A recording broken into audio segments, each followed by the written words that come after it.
All right, guys, this time, I guess. So this is Sumit, and just can any one of you confirm I'm audible to you guys or not? Yeah, yes, Sumit, Yes, you are Sumit, audible. you are audible.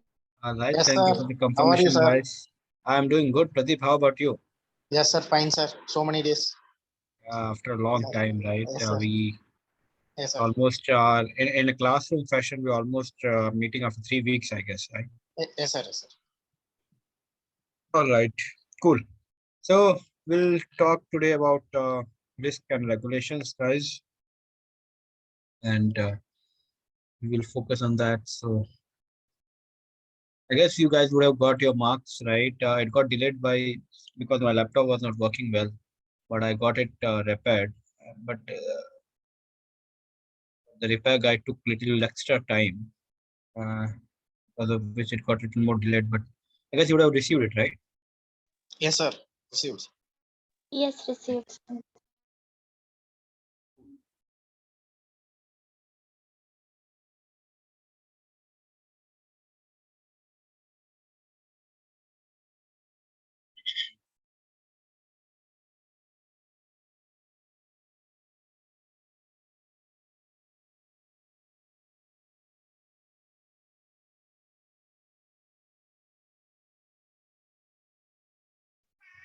Hi Sumit. Hey, hi, how are you? Yes, fine Sumit. How are you? I'm doing good, Harish. Okay. So, uh, yeah. So today we're going to talk about risk, guys, and just give me a second.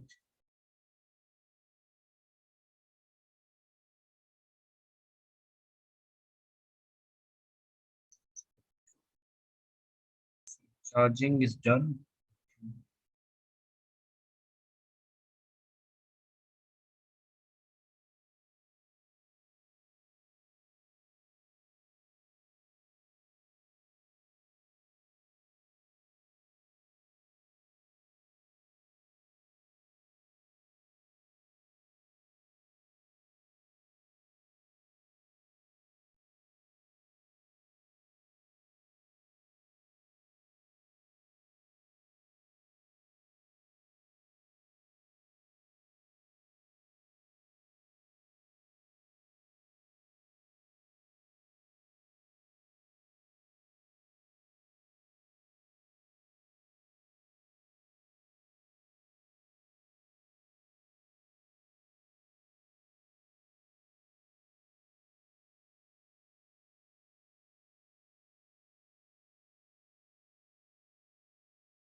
Just give me a second, guys. My another network is not working. I guess my Wi-Fi is this portable Wi-Fi is discharged. Just give me a second. I'll put it on charger.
All right. So the network started working. Just I'm changing my network.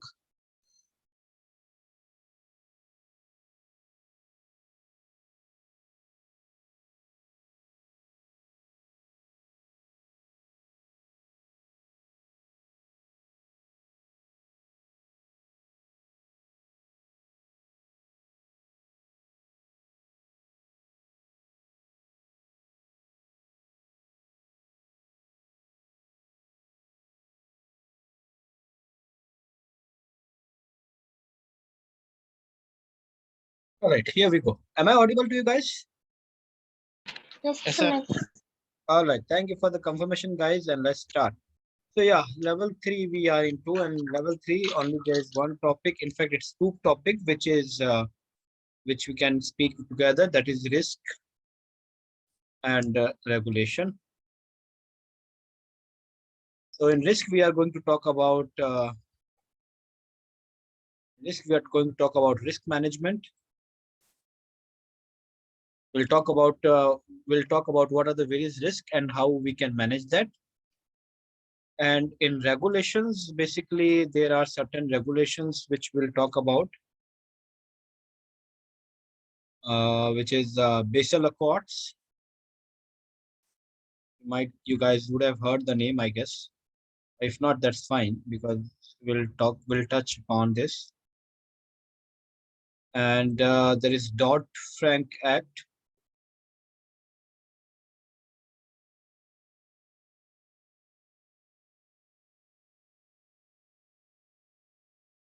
And then there is European Market Infrastructure Regulation Act.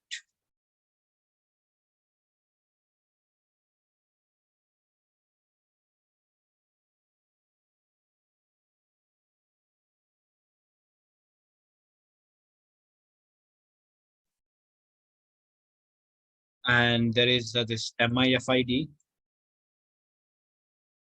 which is nothing but markets in financial instruments directive act. And then this last one is FATCA, nothing but foreign account tax compliance. So these all regulations we will cover basically under regulation, and under risk management we'll cover various kind of risk and how to manage it. So this is basically what we are going to touch upon now. Let's start first with the risk. What is risk, guys? Basically, if you think deep. A state of uncertainty. Sorry? A state of uncertainty. Yeah, state of, I can write that, uncertainty. Yeah. Anything else? The probability of losing Uncertain event things also we values. can The uncertain say, events no? is, uncertain event is as such as state of uncertainty. Yeah, you were somebody saying probability something. What is The that? Possibility of probability financial losing loss. something value. Yeah, Yes. possibilities or probabilities. Yeah, Of losing something financial. probabilities of making losses. Can I write like that? Including financial.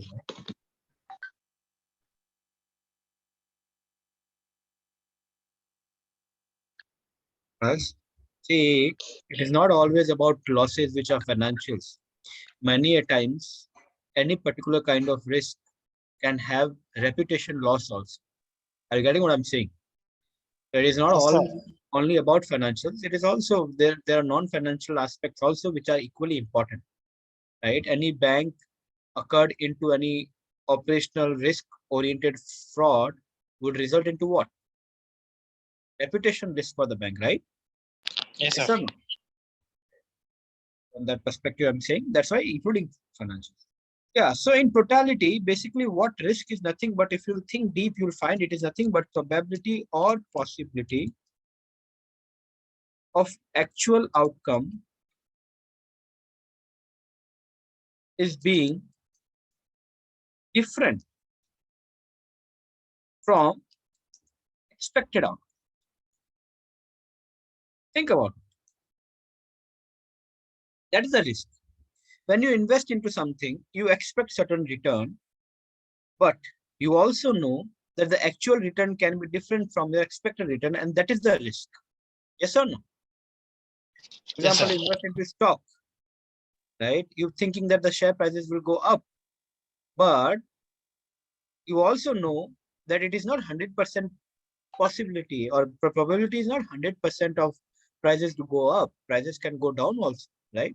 So if the actual outcome is different from expected outcome, right, that can incur into losses, and which is basically the risk you are taking, right? The risk is an probability or possibility of any actual outcome coming different from expected outcome, right?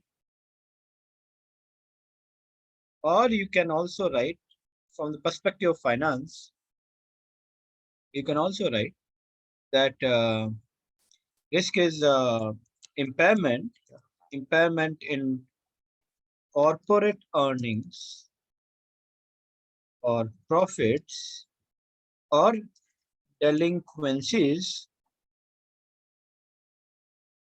in cash flows over short term, medium term, and long term. So that is also a risk from the perspective of companies, that any impairment in your earning, in your company's earnings or profits, or any delinquencies in the cash flows, or short term, medium term, or long term, is also nothing but risk. Guys, risk is not always bad. I get what I'm saying. Risk can be good. Yes or no? When we say that the actual outcome is different from expected outcome, so it can different in the sense it can be good also, it can be bad also. How? So you invested into the share price at 100 rupees, thinking that it will become 200, but the actual outcome is 50. Is it a risk? You know that the actual outcome can be different from expected outcome, right? So it is a risk. But if it is 50, it resulted into bad outcome. But if the actual price is 300, again, is it a risk? Yes. But the outcome is what? The actual outcome is better than your expected outcome. Yes or no? So risk can be good or bad. Risk can be good or bad. It can be positive or negative. It can result into profits. It can increase your profitability, or it can incur into losses. It can have upside benefits, or it can have downside losses. So this can have both kind of outcomes, and very contradictory outcomes. Okay. Any questions so far, guys? Anyone has any question? No, sir. No. No, Okay. Sumit. All right. On broader level, guys, risk can be of two types: business risk and financial risk.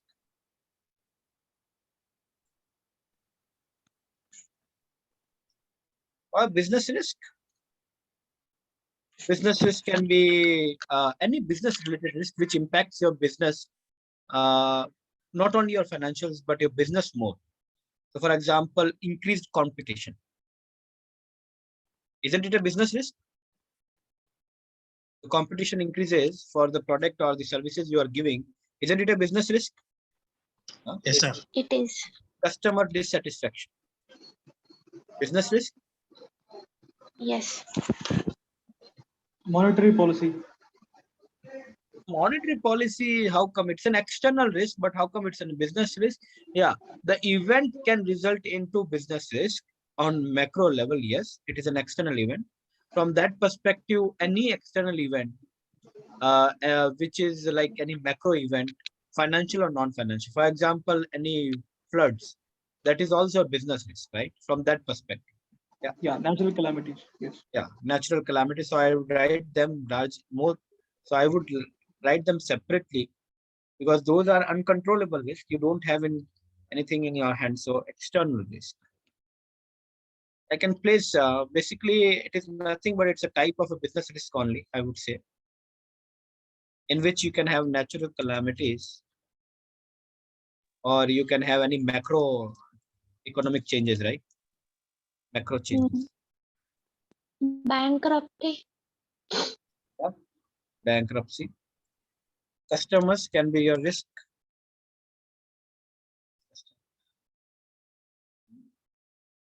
Demand. Default of vendor payments. No, customer payment. Default on vendor payment, you will do.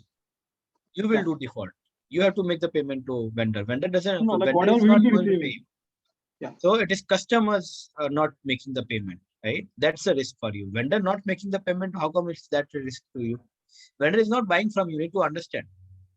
Customer is buying from you. You are buying from vendor. Do you understand this basic? Hello. Yes, Sumant. Yes. So vendor not paying to you, it's not going to happen. It is you who need to make the payment to vendor, not the opposite. But customer not making the payment in time. Largely, we can say it is a receivables. It is a receivables. But that would largely come where in financial risk. Think about it. It is going to be a financial risk, right? Human resource can be risk. Yes or no? The employees Yes, which sir. you have can turn into a risk to you. Yes or no? Yes, sir. Maybe Conflicts. technology, yes. Technology can be a risk. Fraud risk also. Yeah, fraud risk. Reputation, Innovations, reputation risk also. innovations by your competitors can be a risk. Yes or no? Innovation in a market, in general market can be a risk, right? Reputation is a broader risk. You need to understand that it's not only a business, it's a financial risk. It's anything and everything which happens in business and finance can have a reputation damage. So it's an after effect. Okay. It's an after effect. Even if it is a financial fraud, that will come under financial risk, but it will have an impact on your reputation, right? Yes or no? Yes, sir. So yeah, this is not a exhaustive list, but yeah, it is more of illustrative list that these can be various business risks which are there. Demand problem can be there. Demand slowdown, yes or no? Product which you are selling has for that demand has slowed down. It's a risk for you, right? Now, financial risk are more largely inherent risk, and they are also called as balance sheet oriented risk.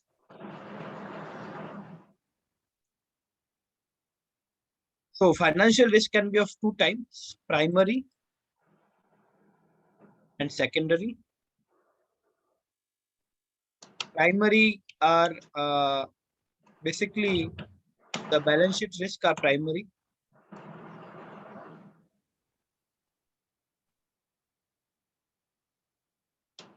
And secondary risk are largely with respect to delivery of your financial services.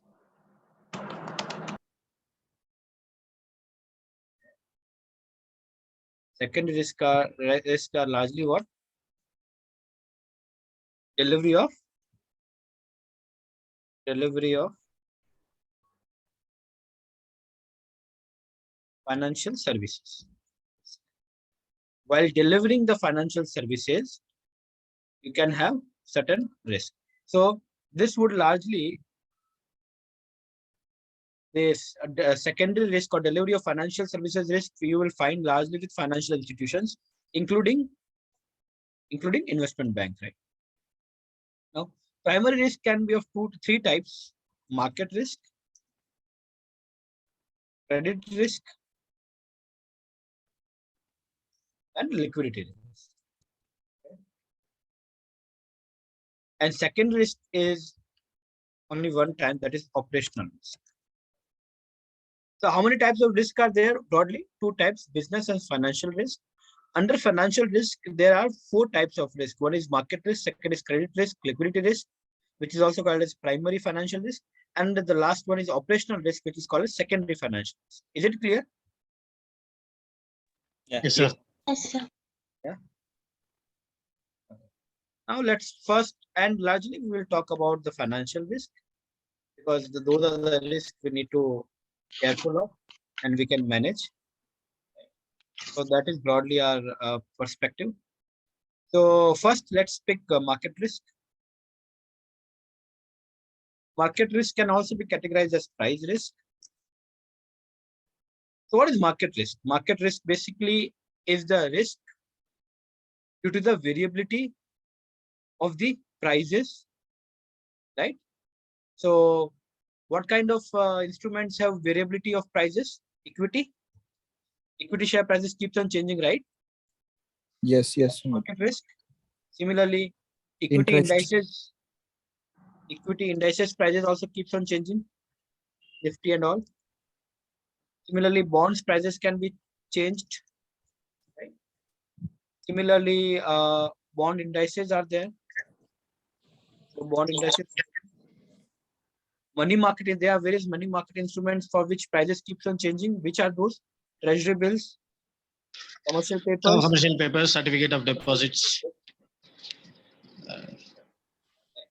commodity prices. If you are invested into commodity prices or trading into commodity prices, that can have market risk element. Yes or no?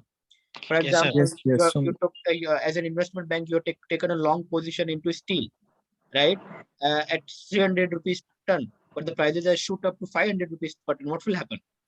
Currency, Huge losses. currency fiber. Similarly, interest rate keeps on changing. So interest rate risk, currency rates keeps on changing. So currency rates risk. Or risk can be with respect to any speculative position you have in derivatives, right? Because the forwards and futures prices can also change, right? Largely the future prices keeps on changing. Why? Because those are on listed exchanges, right? Those are listed forwards which are traded on exchanges, right? So speculative positions in derivatives. All derivatives are there. Equity derivatives, bond derivatives, interest rate derivatives, yeah, FX derivatives, commodity derivatives. So the prices of these products can keeps on changing, and because of which it results into inherent risk into the system. Yes or no? Right? Any question? Yes. Any question, guys? Anyone? So how No, can sir. we manage the market risk? So market risk management. What actions can we take? If you are in the risk management department, what actions can we take in order to manage this risk? So Hedging. yes, hedging. Before hedging, first is diversification. What is diversification? Do not invest into only one asset. One asset. Yes. Invest into a Investment in various Yes. asset classes. yeah. We So we asset should level not put can all be the eggs in one basket. correct. So the asset level can be traditional assets or alternative assets, right? So you can invest into traditional and alternative. In traditional, you can invest into equity bonds, right? In equities also, you should invest at a multiple levels, right? Yes or no? If you have $100 million, Yes, sir. if you have $100 million, you should not only invest into traditional investment, but you should also make alternative investment to diversify your investment. And in traditional investment, if you are investing into equity, there also you should diversify by investing into Multiple asset, equities. cap. Yes, sir. Multiple equities, which can be small cap, large cap, Large cap, and there are many others, right? Small, micro cap. Yes, sir. large, and then small also you can pick multiple companies, right? So that's one. Diversification can help you reduce the risk. And second is, as rightly said by, is hedging. Can do hedging, right? We learned the concept of hedging, right? What is hedging? Basically, mitigating To mitigate the risk. a market risk with the use of derivative products, right?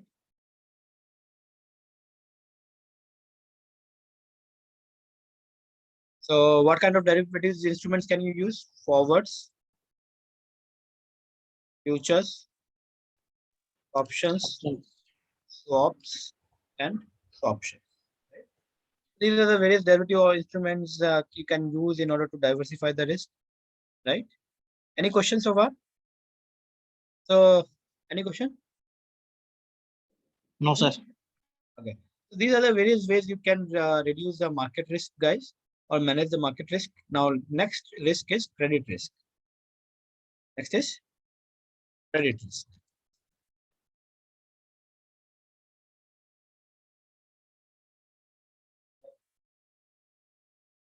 So, what is credit risk? Basically, default risk. Yes or no?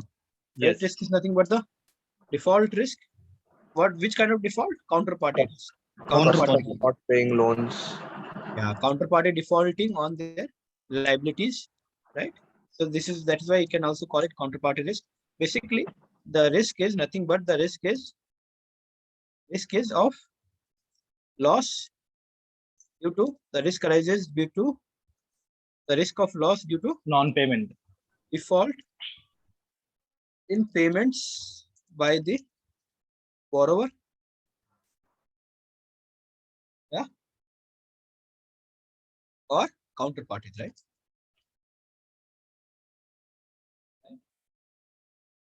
So what are the various products which in which you find credit risk? Loan products, right? Right. Mortgage loan, vehicle loan, education loan, right? Personal loan, Unsecured debt. is secured also. Secured, unsecured. Both. Mortgage loan also has risk, right? Yes, yes. What if your collateral is not optimum, right? Personal loan, yeah. So various loan products has this kind of risk. Then what are the other products where there is a credit risk? Debt securities. Yeah. What are debt securities you are aware of? Bonds. Then short-term notes. Debentures. Yeah, debentures and bonds are not different, right? They are same. Short-term notes. What are short-term notes? Commercial papers or treasury bills? CDs. Sorry? Somebody saying something? Hello? Nothing. Okay. CDs, yeah, CDs also, yes. So debt securities can have this risk. Somebody had said receivables, right? Credit sales. So that's where it is coming. I told you it's a financial risk, right? So receivables, nothing but credit sales. So if the company has made any credit sales, it has a credit risk, yes or no? Basically nothing but Yes, sir. Sir. customers. That is a credit risk.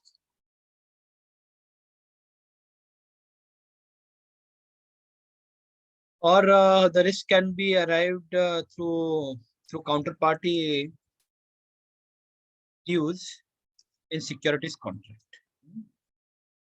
Securities, right? So if any securities deal you have done in that contract, counterparty risk and counterparty dues are not paid. So that can be the reason of the risk. So what are the various credit risks, guys? Product related loan product has risk. Debt And debt securities can have credit risk. securities, Receivables, receivables. credit sales done to customers will have credit risk, and any counterparty dues securities transaction will be nothing but will have credit risk. Now let's talk about how to manage credit risk. So credit risk management. How can you manage credit risk? One, first of all, always diversification. Yes or no? You should not invest into only one credit instrument. You should invest into multiple credit instrument, right? If you are investing into bonds, you should not invest into one bond. You should invest into multiple bonds. Yes or no? Yes, sir. Diversification.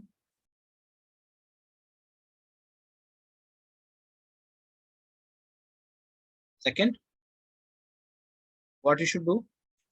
Invest. You should invest into investment grade. Investment grade securities. Yes or no? Should invest into investment grade debt instruments. Should you invest into junk bonds or should you invest into investment grade investment in order to avoid credit risk? Huh? Should you invest into junk bonds or should you invest into investment grade bonds? Great bonds. Investment grade. Investment grade bonds. Those are angel bonds. Yeah, right. Investment grade instruments or loans which are rated by whom? Who rates them? Which are Rating agencies. credit rating agencies, right? CRS.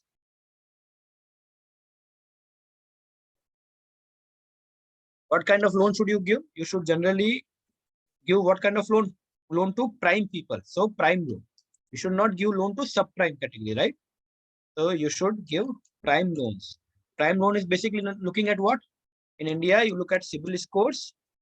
And if the CIBIL score is good, you decide that the customer is prime customer and you give loan to prime customer. You do not give loan to subprime customer. And we have discussed, right? Because of giving loan to subprime customer, the entire real estate industry had come and financial market had come to turmoil in US in 2008. Yes or no? Because they started giving mortgage-backed securities and loan to subprime customers. Yes, yes, Sumit. Mortgage loan to subprime customers. Right? Fourth, one and very important, and we already know that how can we avoid credit risk by asking for collateral, right? So collect Yes, sir. collateral. Collateral.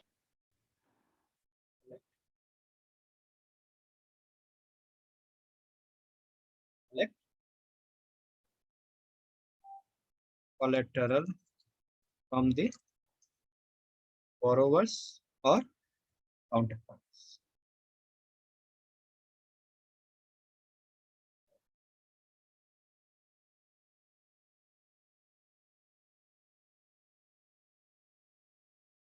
Is it clear?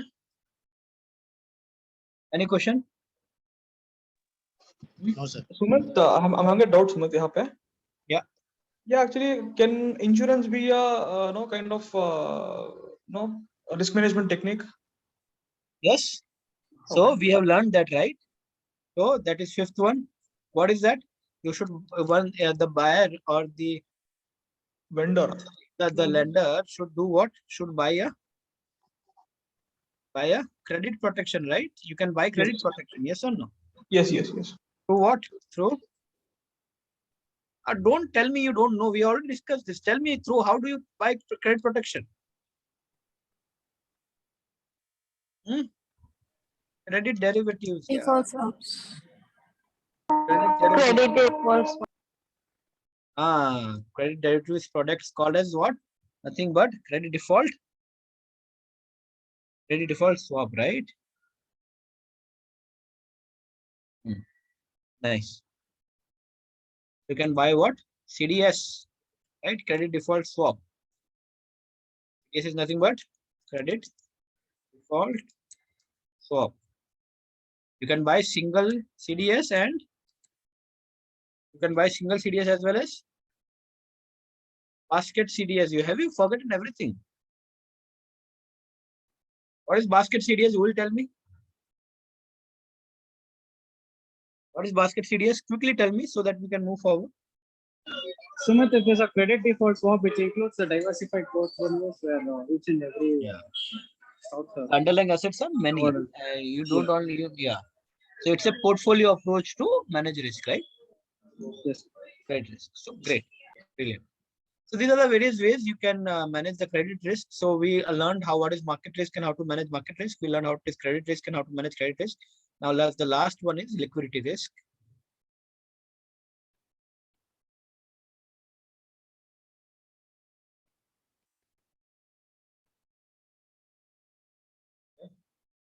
What is liquidity risk? Basically, difficulty in selling the assets, right? Or converting the assets into cash at market price. Yes or no? Isn't it a liquidity risk? That you Yes, are sir. not able to sell it at market price, you need to sell it at a discount if you are selling in bulk. So if that's happening, then that means your security is not liquid. So what is the first liquidity risk? The first liquidity risk is difficulty in selling the assets or converting the assets into cash at current market price.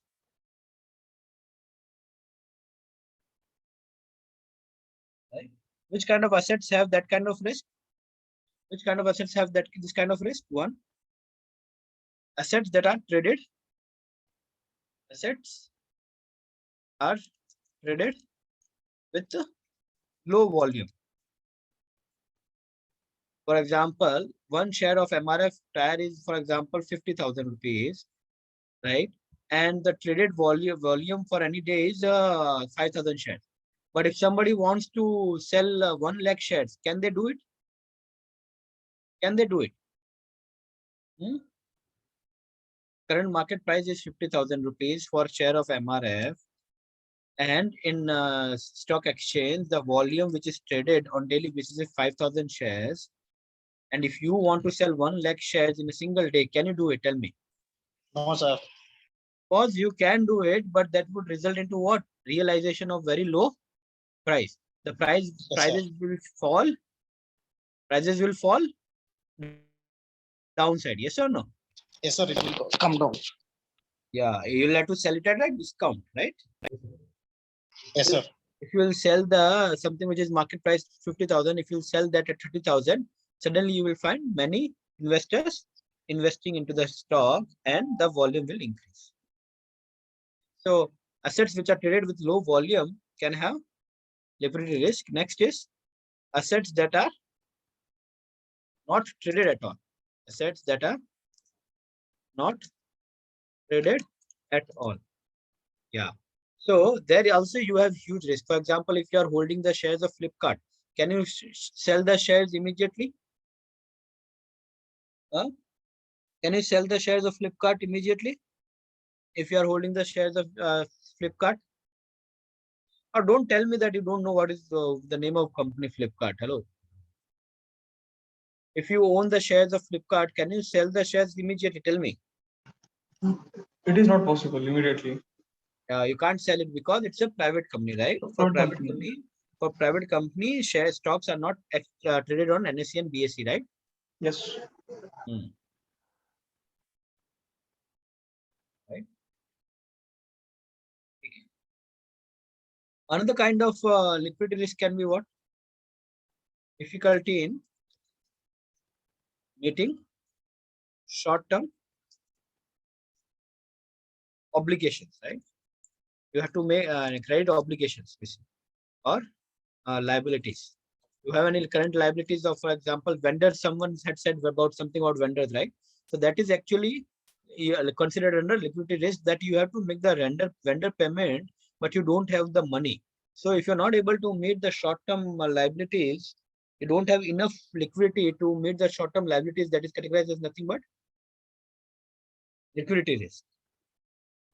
And third is difficulty in raising cash through borrowings. You want to raise money, but you are not able to raise it because there's no one wants to give you money. That also result into liquidity risk. You will have liquidity crunch. Yes or no? Borrowings can be short term or long term or medium term, like repos.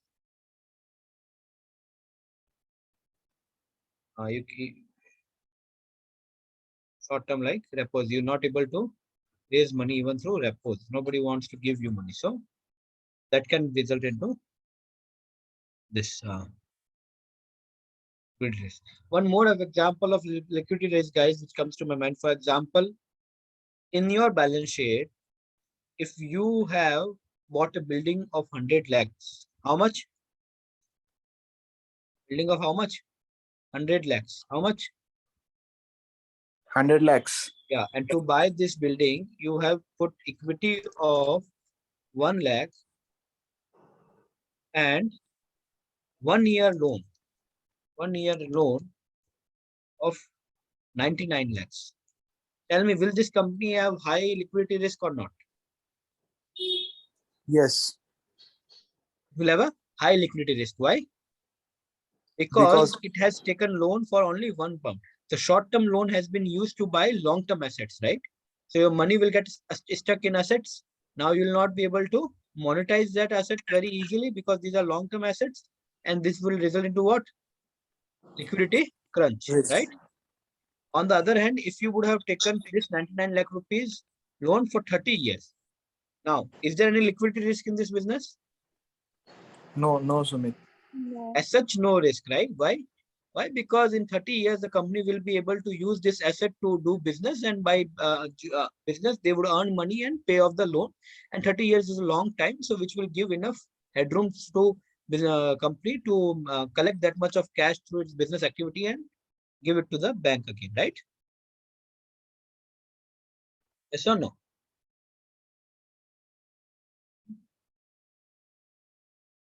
Guys, hello? Yes, Yes or yes, no? yes, Sumit. Yes, Sumit. So this is nothing but liquidity risk. Risk.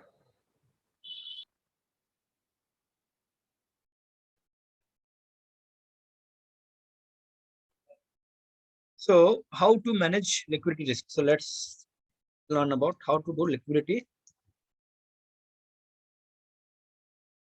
risk management.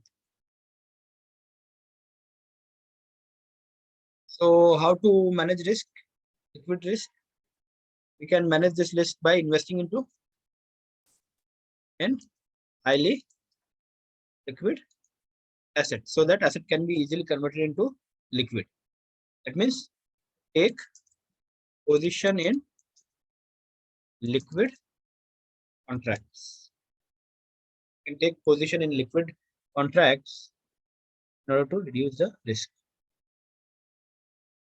What are some of the liquid assets? Money market instruments.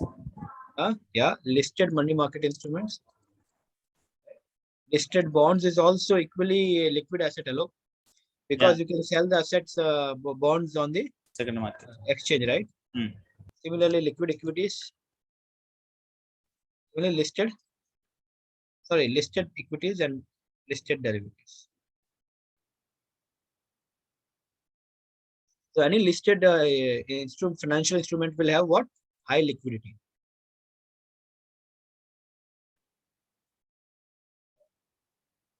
Or similarly, you can also invest into active. If it, please note, I'm using the word active. Active OTC bonds, because in OTC market also bonds can be traded, but those bonds which can be traded frequently would be categorized as what? OTC, active OTC bonds, right? Similarly, active OTC equities. Similarly, active OTC derivatives.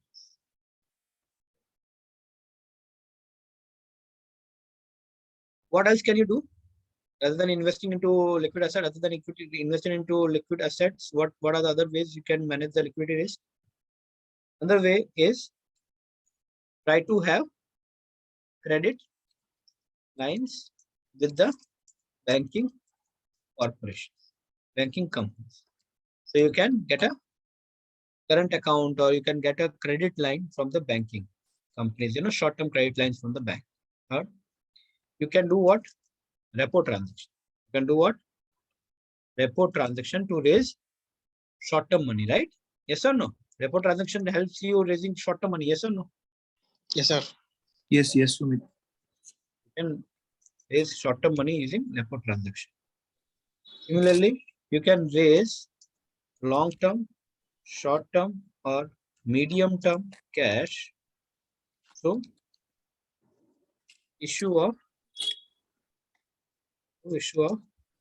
securities, right? Bonds, money market instruments.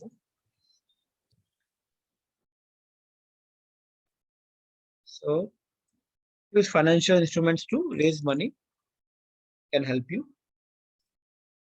Fifth, in order to manage liquidity risk, the company also should have what? Should have proper asset liability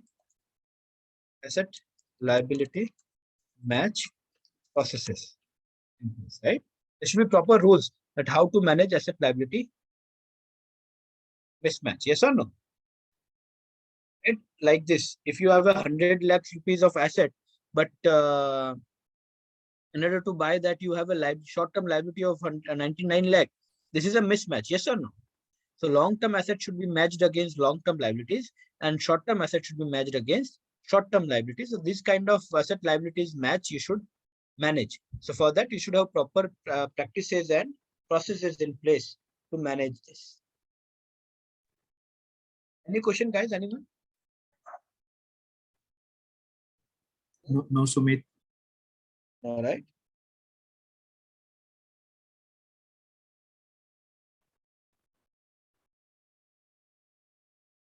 All right. So tell me all the risk. Who will tell me what all risk we have touched so far?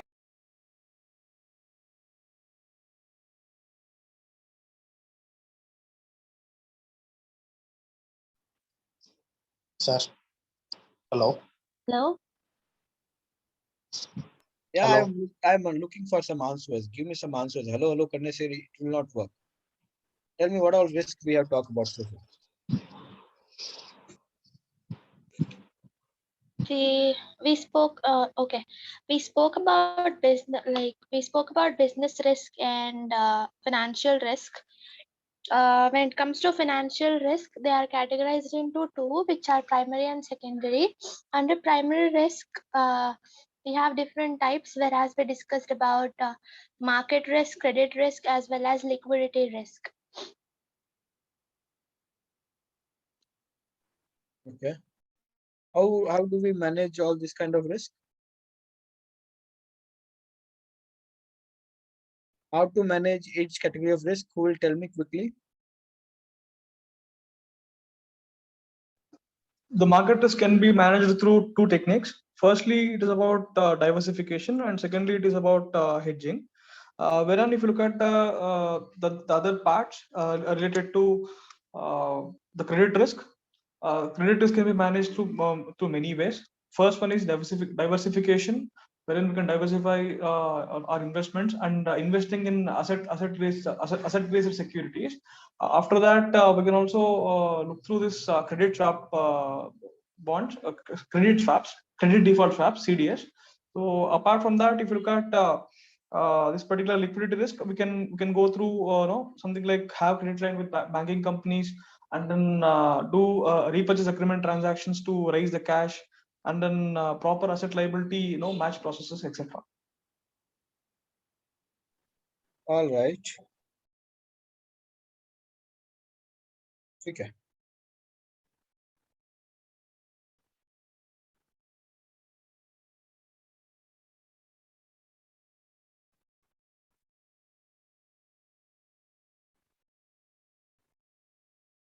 Anybody else wants to say anything?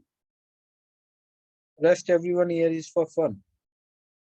All the answers are to be given by Sadika and who was the other, I guess, Shrikar. last answer, Srikar, yeah. What about others? No responses? Credit risk can be managed by diversification Hmm. and checking CIBIL scores and buying CDS Hmm. and investing in investment grade debt securities.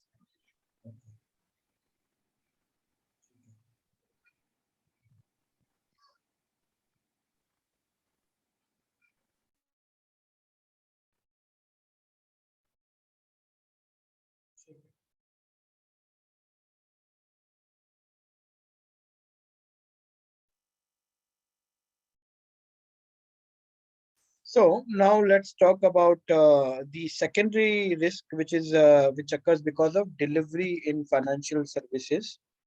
Risk related to delivery in financial services. What is that? Operational risk. Operational risk. Operational risk. So let's check about the fourth category of risk, which is nothing but operational risk, right?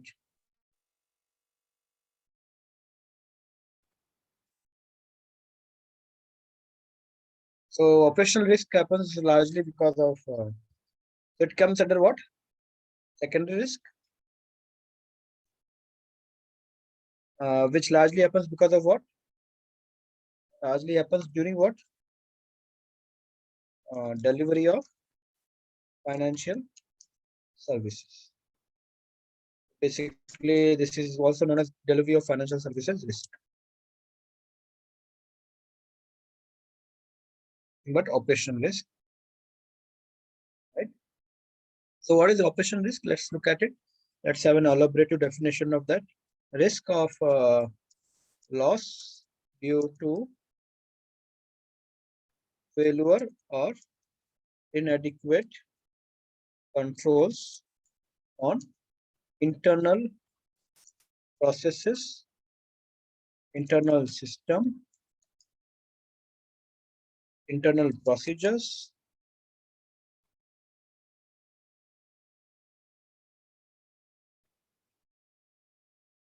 or internal people,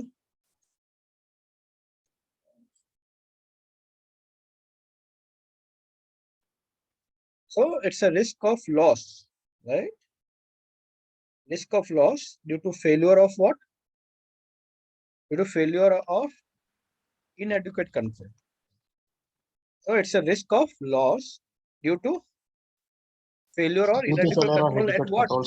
On internal process, internal system, process. So it's all depending on internal issues. Internal issues can come because of wrong processes or inadequate processes, or the systems are not correct, or the procedures are not elaborative or exhaustive. The processes are not correct, or it is with respect to certain people. Either people are not talented, or they are prone to frauds, right?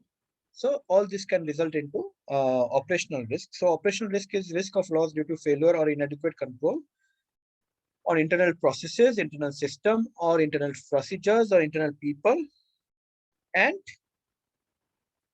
it includes loss due to natural calamities. So all the external losses, natural calamities, accidents, or external frauds perpetrated by external parties on the bank. So because of, for example, in Mumbai, it happens, right? Many times it happens that due to very heavy rainfall, employees are not able to go to office, which results into inadequate staff, and that can have loss of business, right? Because their operations suffer, because the people are not adequate. Why? Because of some natural, or sometimes flood comes to in a particular area and all the banks are closed, right? Which is, so this is also operations related risk, right? Are you getting what I'm saying, guys? So natural calamities can have impact on the operation. Similarly, some accidents happen in the company, right? In a manufacturing company, some accidents happen, right? That can have result into operations shut down. Yeah. You're saying something? Sadhika, you said something? No, nothing. All right. Right. So these are all can result into, this is what operations risk is, guys. So let's look at some of the elements of operational risk.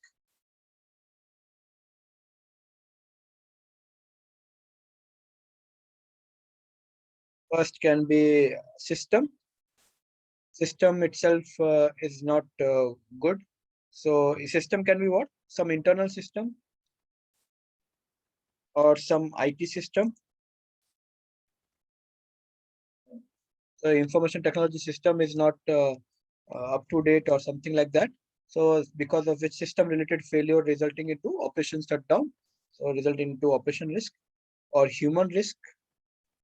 Human risk can be human error or intentionally people are incurring into some frauds, right? Or it can be a talent gap, right? People are not talented. Third, process risk. Process is not correct. Process risk. This is wrong. Process of doing any business is wrong, which result into risk or any external fraud. External frauds. Now let's. There are various types of operational risk. Though the list is very exhaustive, the list is very long. We are not going to cover everything and anything because it's impossible to cover everything and anything in operation risk. We don't know. In the entire operations risk can come from anywhere, but we'll keep and we'll create an illustrative risk, illustrative type list.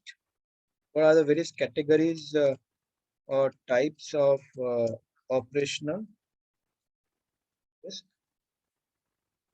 First is transaction processing risk. First is transaction processing risk. What are the various transaction processing steps in a trade life cycle? This is largely with respect to trade life cycle, right? What are the various steps in trade life cycle? Please say something, yeah. Don't be just so. So 12 steps. Trade initiation.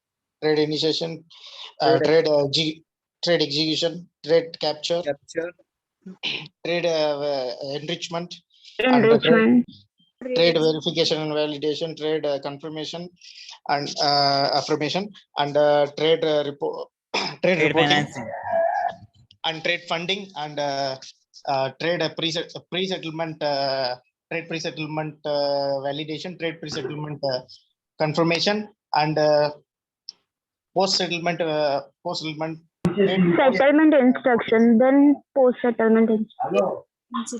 Okay, so trade post-settlement recording and reporting. Updating and reporting and recording. These are the various risks, and all these are the various steps in the transaction, and all these steps itself there's a chances of any errors, right, in reporting or anything, right? So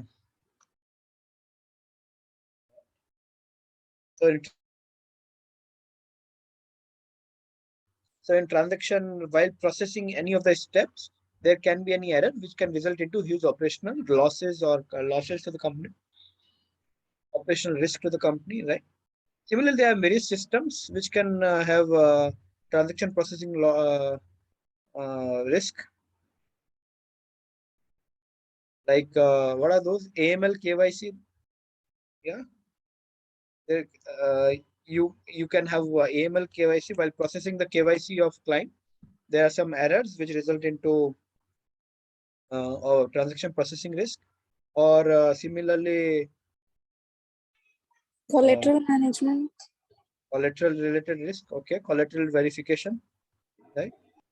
Collateral management, you can have risk with respect to collateral management, right? What else can be there with respect to system?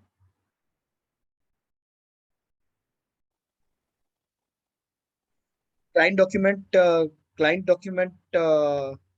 processing can have risk with respect to AML, KYC, right? Client document, you do not process the client document clearly, right? Or client document verification, that means risk of not verifying the client document clearly, right?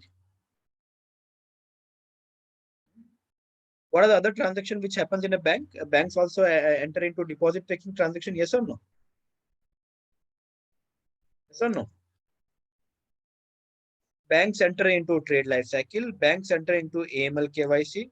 Collateral management is not AML, KYC, right? So I just remove it. There's no point. Collateral management comes as this. Yeah, but collateral management is a process, but not. Guys, yes or no? Banks enter into TLC or not? Tell me. Trade life cycle. Yes. Similarly, banks enter into AML, KYC, right? So that is also a transaction. Another transaction is many banks also do what? They are deposit taking transactions. They enter into deposit taking transaction, right? Or banks also enter into what? Lending transaction, yes or no? Lending transactions. So in any of these transactions, trade life cycle or AML KYC transactions or deposit taking transaction, bank can enter into certain risk. Now this risk can arise because of either system, there's some errors in the system, or because of human resource. All these transactions, human resource are involved or not? Tell me. In client document verification, client documentation process, in AML KYC, in deposit taking, in lending transaction, human resource is involved or not? Tell me. Yes, Yes, sir. They are involved, right? So there can be errors by them, or they do it intentionally, or there can be risk because of some processes, right? Some process related or some steps which are not correctly followed. So these are the various transaction processing risk, guys, which can be there in the business.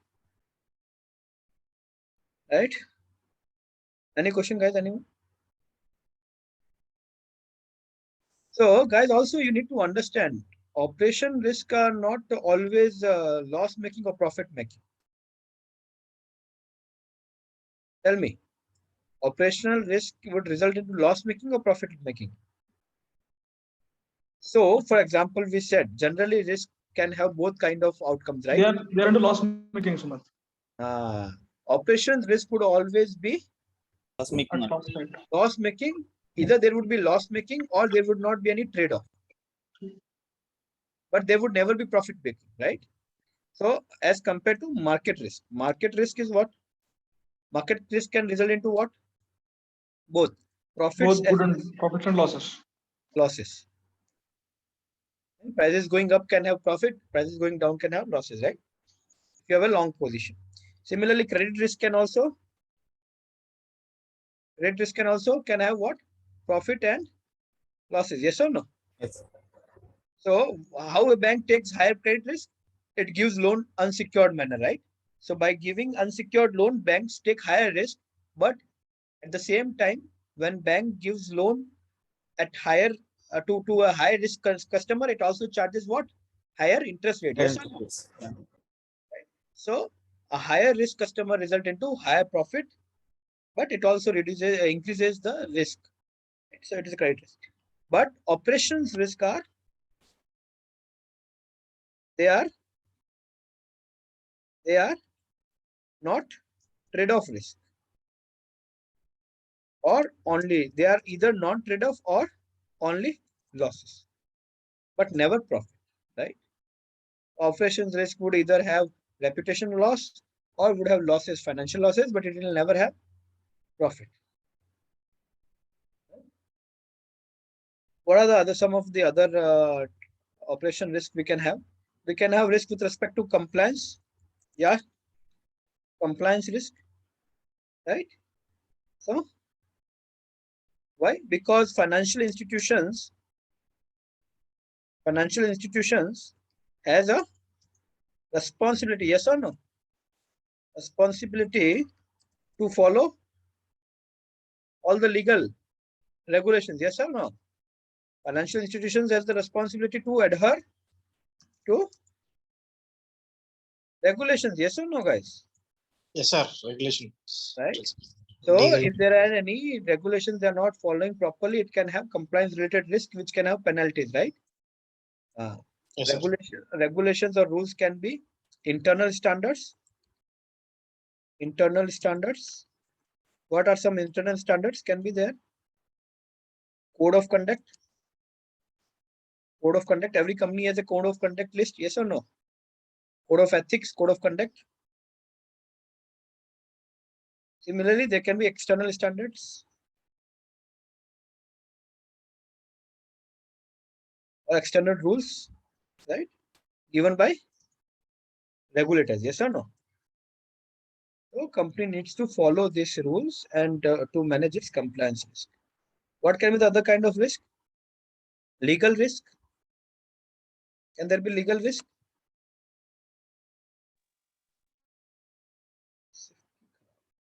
Yes, sir. Legal risk.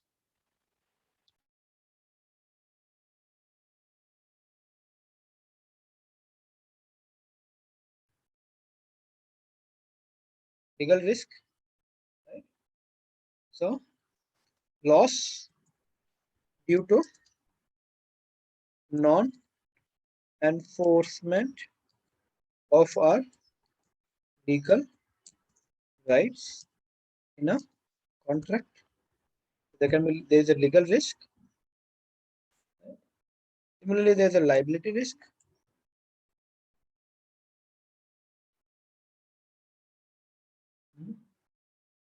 What can be there? What kind of liabilities can be there?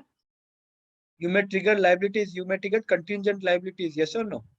By doing any wrong step or by taking a wrong step, liabilities can be in the form of any fee, in the form of any charges, or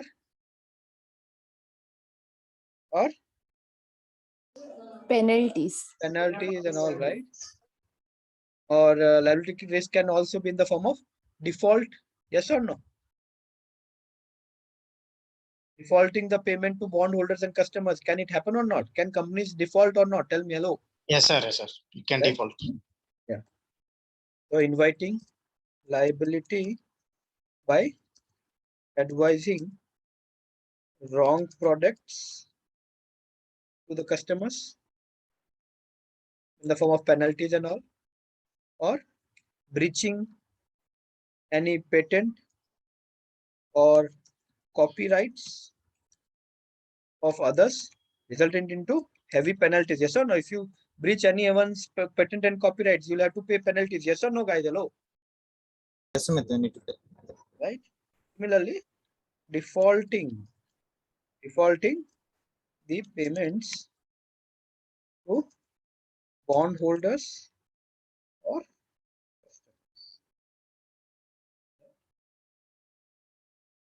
similarly, there can be another risk like information or security. Yes. What can be that? What kind of information is secured and you should not share with anyone, which can get shared with others, can have a risk?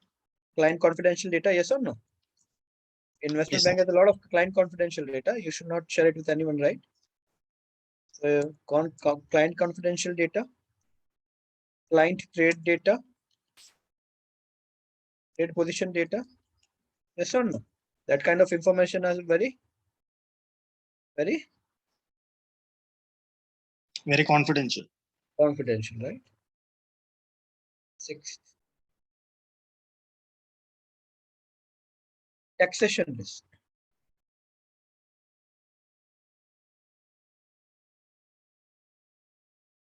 What kind of taxation risk can be there? Non-filing of the tax returns. Operations team, the accounts operations teams forget to file the returns on time. Can it result into penalties or not? Tell me. Income tax authority can charge interest for that, right? Yes, sir. Yes. So non-filing of tax returns on time. What kind of other risk can be there with respect to taxation? Overpayment. Overpayment of taxes, that's also a risk. If you do calculation errors and end up paying more taxes than eligible, that's a risk of loss, right? Or underpayment of taxes, that is also an operational risk. Why? Because if you are not paying as per your actual liability, that can result into penalties, right? Or it can be non-deduction of TDS. What is that? Regulators wants you, tax authorities wants you to deduct the TDS for any clients you are serving. Yes or no? In India also, for example, whatever Imaticas every month makes payment to me, right? But TDS needs to, what is TDS? Tax deduction at source. So tax Source. needs to be deducted by whom? By me or by the company, Imaticas? Very company. Huh? Imaticus. By the company. Imaticas. I mean, So if Imaticas Marcus. do not deduct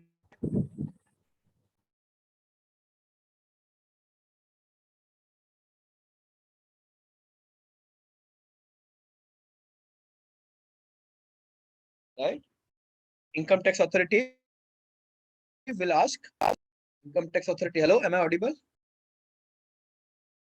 Now, Yes. Yes, sir. audible, Yes, guys? Sumit. Till Yeah. last So, sentence. income tax authority will ask Immaticus that why didn't you make us the why didn't you deduct the tax at source, and why did you made full payment to the employee or external party when you should have deducted the tax and paid only balance amount, right?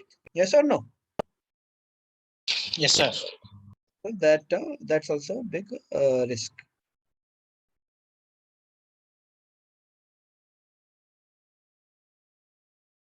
Any question? Any question so far? Hmm? No, sir. Okay, so just wait for a second. I'll come. I'll just go to washroom and come back. Just give me a second.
All right. Sorry for this unusual break, guys. Okay.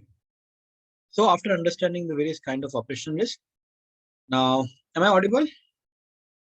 Yes, sir. Okay. Now let's look at various operations risk management tools or methods.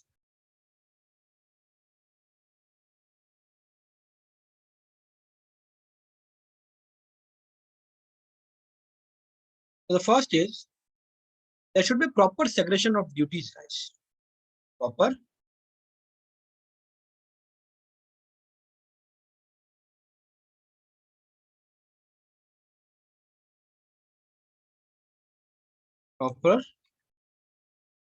segregation of duties. That means what? Front office should do what front office is required to do. Middle office should do what middle office is required to do. Back office should do what back office is required to do. And the activities of front office should not be impacted by middle office. And middle office employees should not be hindering in front office activities. Front office activities should not be hindering in back office activities. Are you getting it? Right? So proper Yes, sir. segregation of duties should be there so that risk can be managed and identified on time. Right?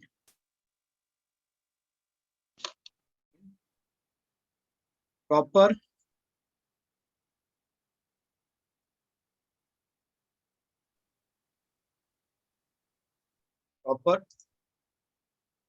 systems, softwares, application,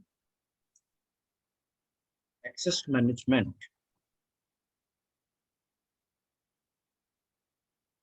So what is this basically mean is not everyone should be given access to everything, right?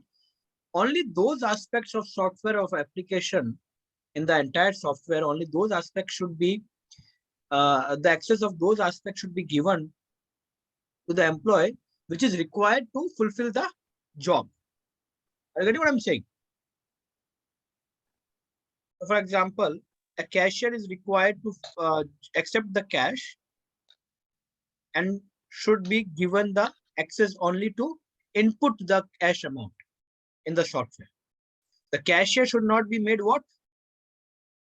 The cashier should not be made what? The cashier should not be made auditor. So that aspect of the application which is required by auditor to use, they should be able to do it. Are you getting what I'm saying, guys? The cashier should not also be an auditor. Otherwise, what will he do? What will he do? He'll do Can he fraud. do fraud? Manipulates. He can do fraud because if a cashier is also doing the function as an accountant and also doing the function as an auditor, the system will go to fraud because cashier will collect the cash, will make the entry as an accountant in the system. He'll collect 10,000, but he'll make the entry of 5,000. We'll put 5,000 in his pocket and it will get captured in audit, but auditor is also cashier. So he'll not capture himself, right? So proper system and software access management should be there. So give access based on job requirements. Third, proper training processes to upskill employees, right? There should be proper training to be imparted so that people can upgrade themselves or upskill themselves. The proper training material should be there and training should be governed. So proper training governance mechanism should be there. Training should not be for time pass. In many companies, whenever employee goes for training, employees gets very happy because they think because they know they do not have to do anything. They just have to chill during the training, right? It should not be like that. Training should be properly governed that employees are taking it serious. So proper training governance should be. Fourth, for performing any activities, there should be proper SOP steps. What is SOP? Proper SOP. Standard operating procedures. Yes. For every activity or for every activity, there should be proper defined standard operating procedures, and each employee should be entitled to follow the same standard procedures, right? Yes or no? Yes, Sumit. And the procedure should be, this SOP procedure should be timely updated. If there is any change, it should be immediately updated and should get circulated to the employees, right? So it should be updated SOP, which should be provided to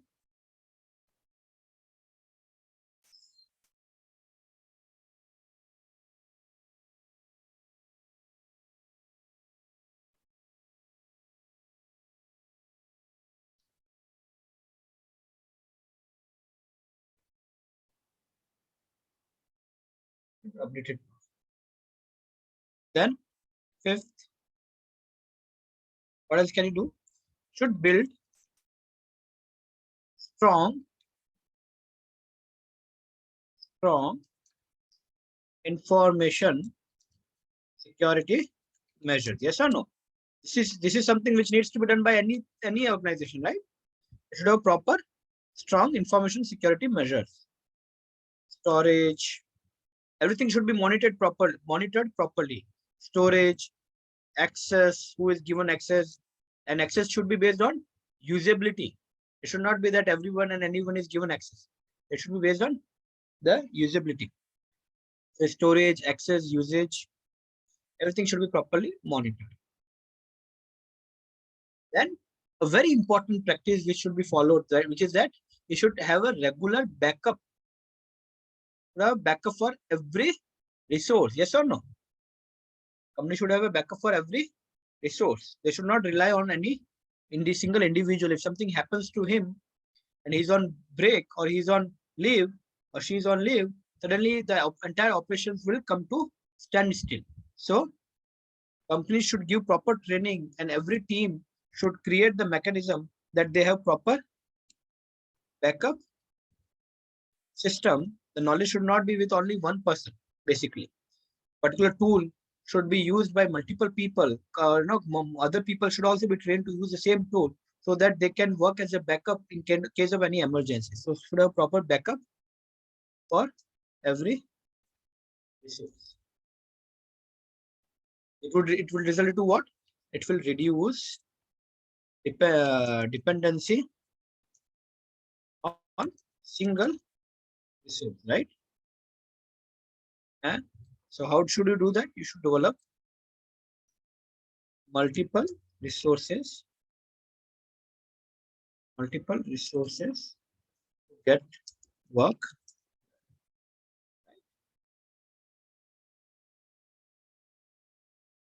Then you should have a mechanism of mandatory leave. How would it solve a problem? Tell me. Mandatory leave. You should block leaves for employees. How would it solve the operational risk management problem? Why should there be a mandatory leaves in the organization? Think about it and tell me. Why should companies follow the process of mandatory leave? How will it help in managing the operations risk? So that last moment there won't be many people taking leave at the same time. No.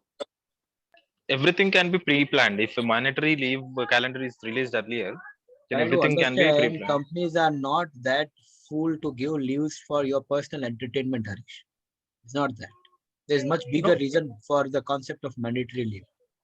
Yes, like August 15 and this kind of leaves should be earlier. Fine, yeah, those are operational issues. This is very little or tiny issues. That is not the reason. Okay. Think about it. Casual leave, sick leave. What are you doing? Casual leave, sick leaves. What is that? Am I asking what are the very type of leaves? Am I asking? Understand my question. Once repeat the question, Sumit. I'm saying, why do companies follow? 1,000 times I can repeat the question, it will remain the same. Why do companies follow mandatory leave concept? Where am I asking what is the various type of leaves? You are telling me sick leaves. Yeah, mandatory leave means the employee have a right to take that leave, because if an employee facing any issues with their health or any family issues, it will impact the business. So if employee having mandatory leaves only, he will take leave on that day. The next day he will come to the work and do the No work funny. properly. Okay. No funny. That is not the reason for mandatory leave.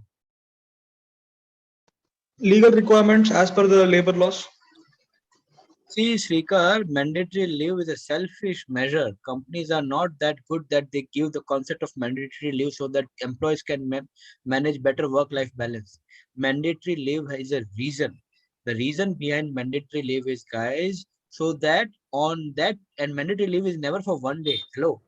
Mandatory leave in every organization is at least for 10 days on a row. You have to go on mandatorily of why? So that you get replaced by someone else. If you are doing any fraud, that's another person who is replacing you for 10 days will get to know that yes, this guy has been doing some fraud. You are not keeping all the information with yourself. Your work gets exposed to other person.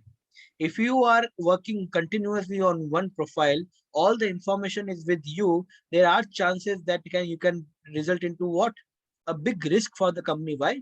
Because you are doing some kind of fraud and nobody gets to know about that. You're doing so smartly. But because on mandatory leave, you will have to go out of the office, your work will be on all the documents and your system needs to be given to someone else. So he or she can work on your behalf in your absence, at least for 10 days, 15 days. So within that much of time, the person will get to know what wrong that employee is doing. Are you getting, guys? Hello? Yes, Now, Sumit, have got you it. got it? What is the reason for Yes, mandatory leave? It is not Yes, sir. personal life, work-life balance, Yes, guys. Suman. That's what they say, but this is not what it is. The actual reason of having a concept of mandatory leave is so that all the work you are doing gets exposed to someone else also.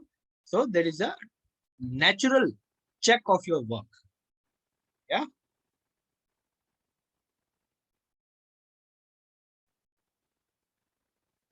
Is it clear, guys? Yes, sir.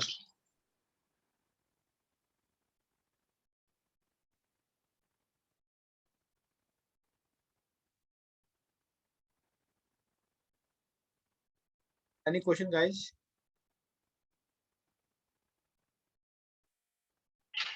No, Sumit.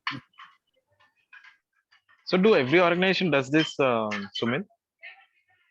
So most of the financial institutions, when they do it, this is one of the reasons. Okay. All the brokerage companies have the concept of mandatory leaves. Okay. For us, only mandatory leave means August 15, January 26. That's the reason I said that. So all the brokerage businesses will have mandatory leaves. In front end, there would definitely mandatory leave.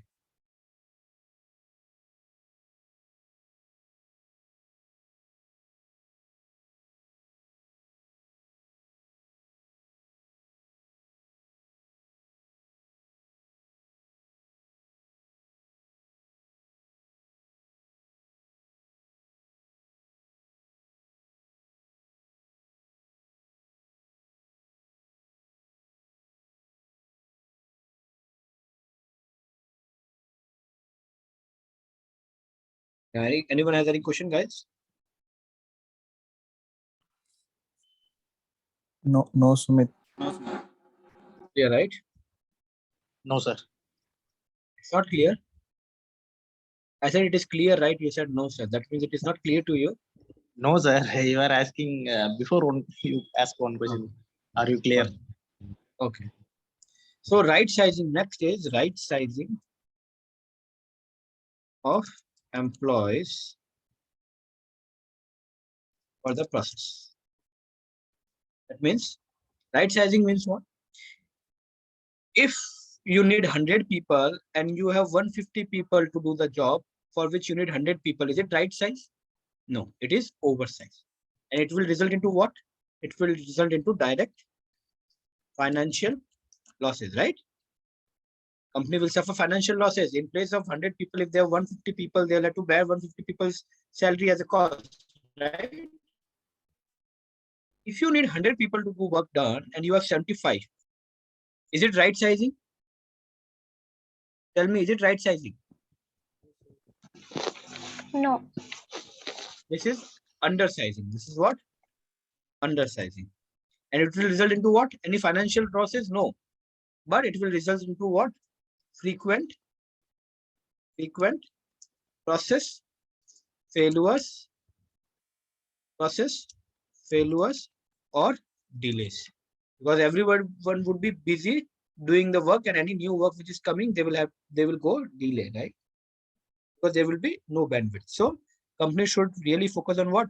Right sizing the employees, right? So identifying what is the right sizing is very important.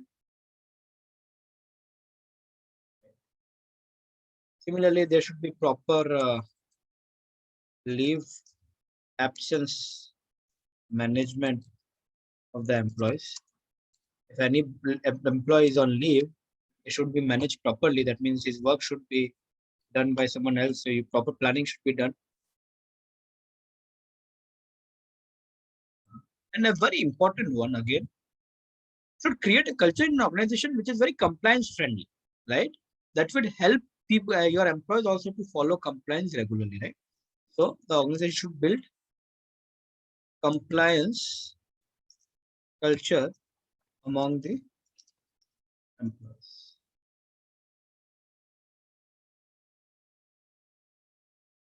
And the core of everything in order to mitigate the operational risk is the company to have what? Strong BCP plan. What is BCP? During COVID, everyone got to know what is BCP. Business continuity program. Yes, company should have proper business continuity plan. Otherwise, their operations can be standstill, and COVID has proven it, right? Those companies whose IT was not strong, they have had various and a lot of problems, right? Yes or no? Guys, yes or no, guys? Yes, Sumit.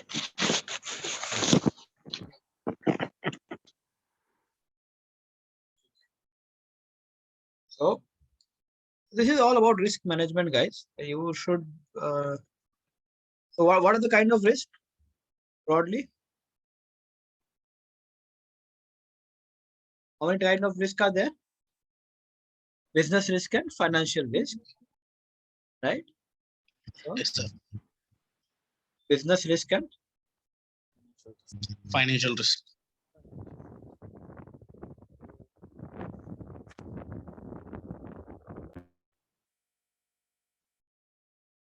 and financial risk is further distributed as market risk, credit risk, liquidity risk, liquidity risk, and operational risk. Market, credit, and liquidity are Primary risk. and operational risk. And guys, you need to notice all of this risk, any of this risk, either business risk or financial risk or any of this risk can result into what? One common problem, that is reputational loss. Reputational loss.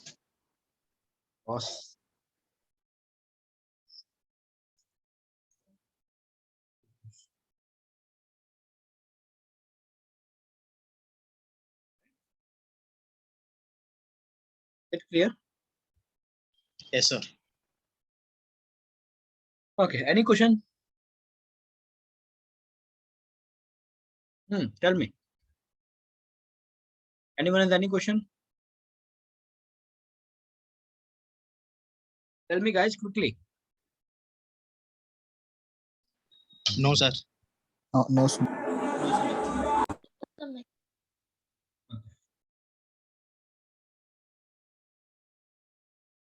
So this is all about risk management, guys. Now we will do regulatory, and for regulatory we are going to cover what?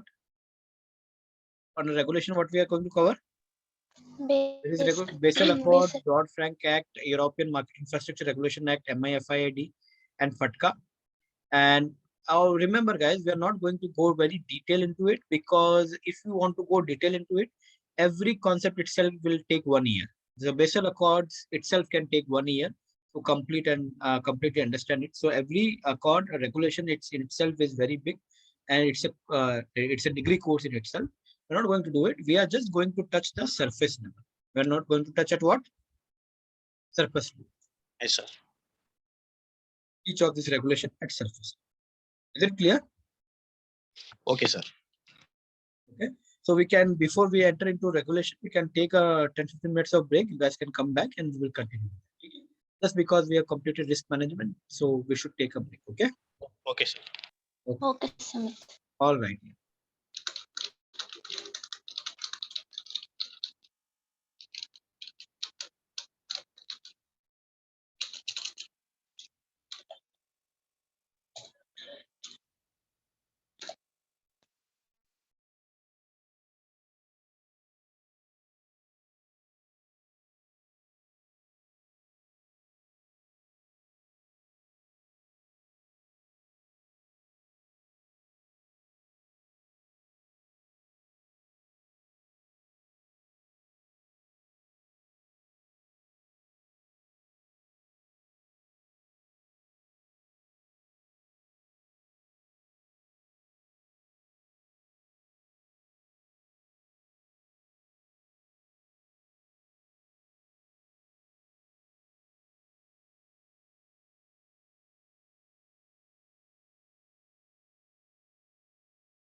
All right, guys, are you back? Yes, sir. Excellent. All right, now who will open their LMS portal and share the screen with me? Tell me. Um, Can you do that? Because we need to download for regulation. We need to download the slides from your LMS portal.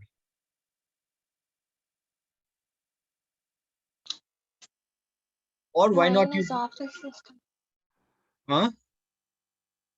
Mine is office system, Sumit. So No, you should not do that. Then. Who can do that yeah. other than Sadhika? Who can do it? Shall I, sir? I will do it, sir. How All to... right. Sir. Sir. Okay, Pradeep, I will make you the host. Okay, sir. I'll make the co-host for you. Okay, sir. Now share the screen and open the LMS. Okay, sir.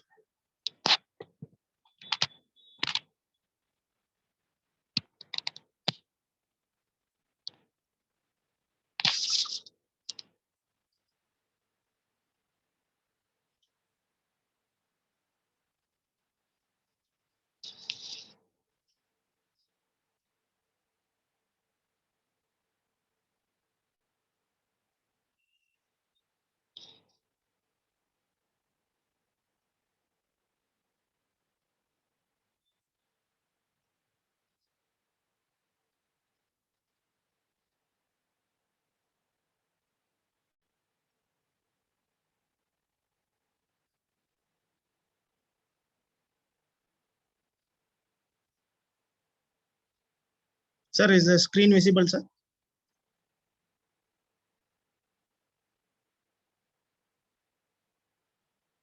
Hello? No, Pradeep.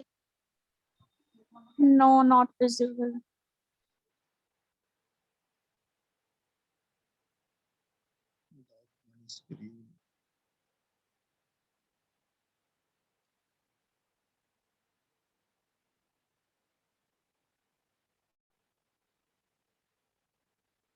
Sir, in that share screen, what should we do? What should I do, sir?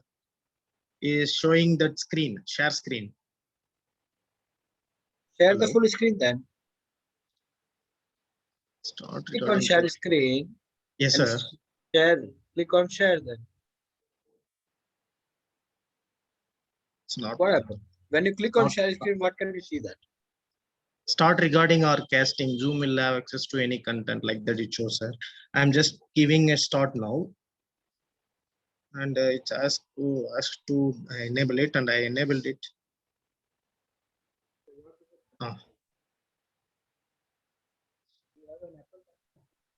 It will ask you which window you want to share. No. Sadhika, can you just be silent for a second? Pradeep, yours is the Apple laptop? No, sir. No, sir. Yes, but I guess your system has enhanced level of security. So but that is why it is asking you for Zoom to take over that. Yes, sir. In somewhere in your system, you have mentioned that nobody can share your screen using any software. So you need to approve Zoom to have the power to share your screen with us. Then you will see the option to share. Yes, sir. You enable that. I enabled that, sir. I'm just now click on share screen again. I given, but not working. Hmm. Now visible, sir. Now it's visible or not, sir? What happened when you click on share screen this time? What came? A dialog box would have come where there are 5 options or 4 options: screen, whiteboard, iPhone, iPad.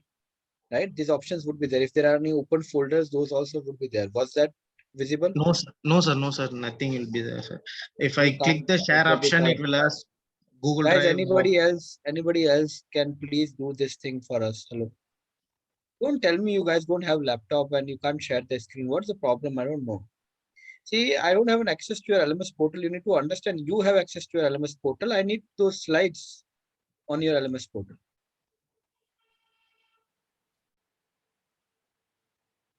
Can you not just share the screen? What is the big deal? Abdul, what is the big deal in sharing your screen?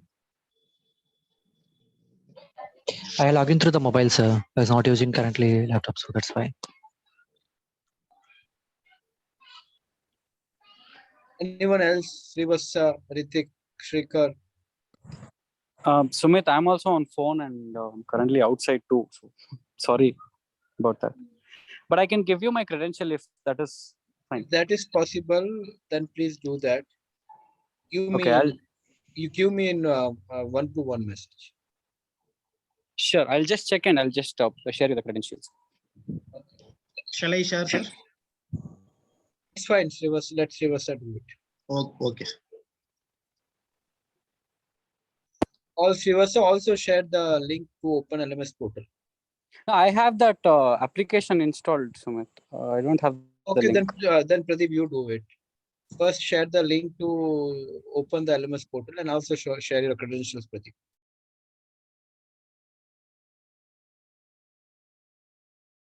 Pradeep, have you heard me? Yes, sir. Yes, sir. I'm sharing, sir. I'm sharing with you. Okay. Okay.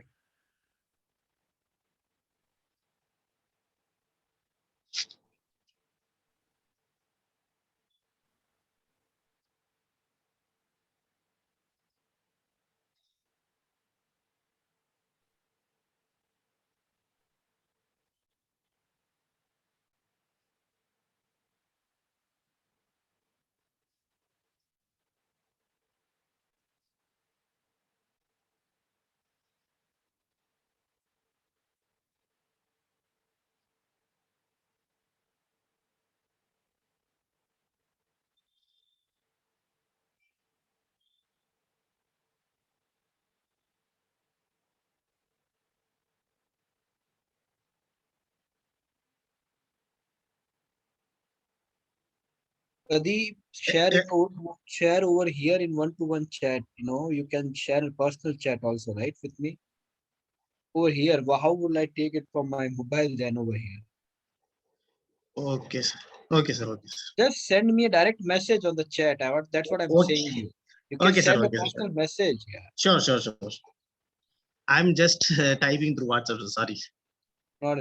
Not an issue. Send it on personal message. Okay.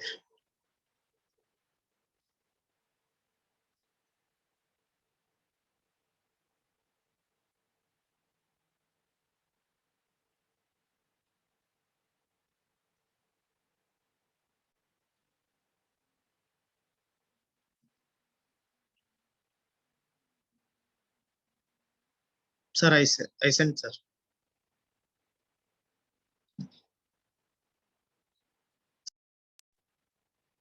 Hello. Sir, I sent, sir. Yes, Pradeep. I got it. Just give me a second. Okay, sir.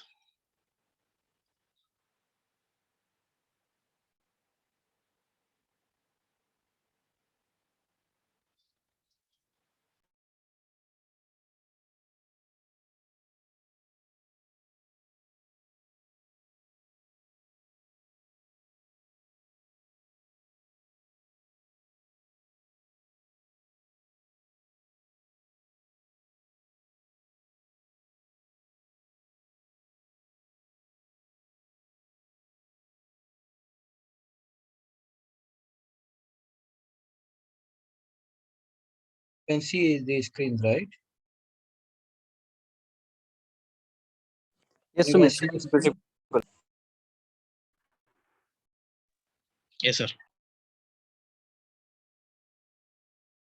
Now, can you quickly tell me which module is this, which we are discussing regulation, which I'm asking this one, right? I think so. 24, sir. Risk management. Yes, 24. That one.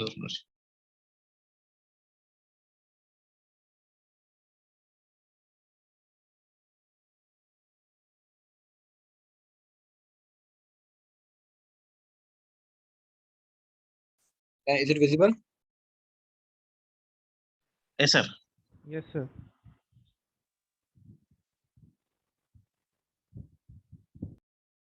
Okay, so first we'll talk about Basel, guys.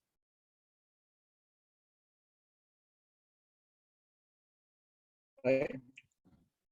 So Basel is basically a place, guys. It is a place in Switzerland, and Basel Accords are nothing but regulatory norms issued by the group of committee of almost 27 banks for banks from 27 countries, and they create these norms. Accords are nothing but norms. They create these norms to manage the risk in the system, or the banking risk in the system well, right? So far there are three accords which had come: Basel 1, Basel 2, Basel 3. The latest one is Basel 3. Right now in India, we are following Basel 2, and we are progressing towards Basel 3. I think within a couple of years, we will be able to follow all the guidelines which are there in Basel 3, right? So this Basel committee is basically is nothing but this banks for international settlement in Basel. It's based out of in Basel. Basel is nothing but a place in Switzerland. And what they do is they issue a set of recommendations to regulate the banking industry properly. All the countries are not mandatorily required to follow that, but it serves as a good guidance point, right? Countries are not, although countries are not mandatorily required to follow these norms, but it's good if they follow. And ultimately, the decision is taken by the central bank of respective countries. Should they follow Basel or not? In India, we follow Basel 2, and we are progressing towards Basel 3, and the decision is of central bank of our country. And BIS only gives you the regulatory norms. It is not mandatory; they are just guidelines. As I said, currently there are 27 member banks. It keeps on changing, so there might be 27 to 30 banks member of this committee. And this committee decides all the conditions and everything, and issue the norms. And this committee is known as Basel Committee. How did it come? How did Basel come about, guys?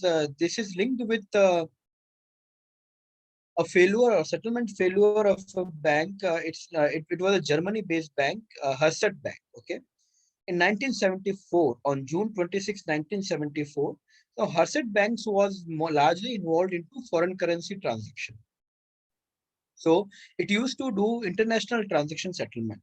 Now in that, what happens, Pradeep, is this that when you are into international settlement. So for example, if you are doing a euro to dollar transaction, so you will receive euro, and you'll have to make the payment of the dollars. But because the market timings were different back then, so Yes, sir.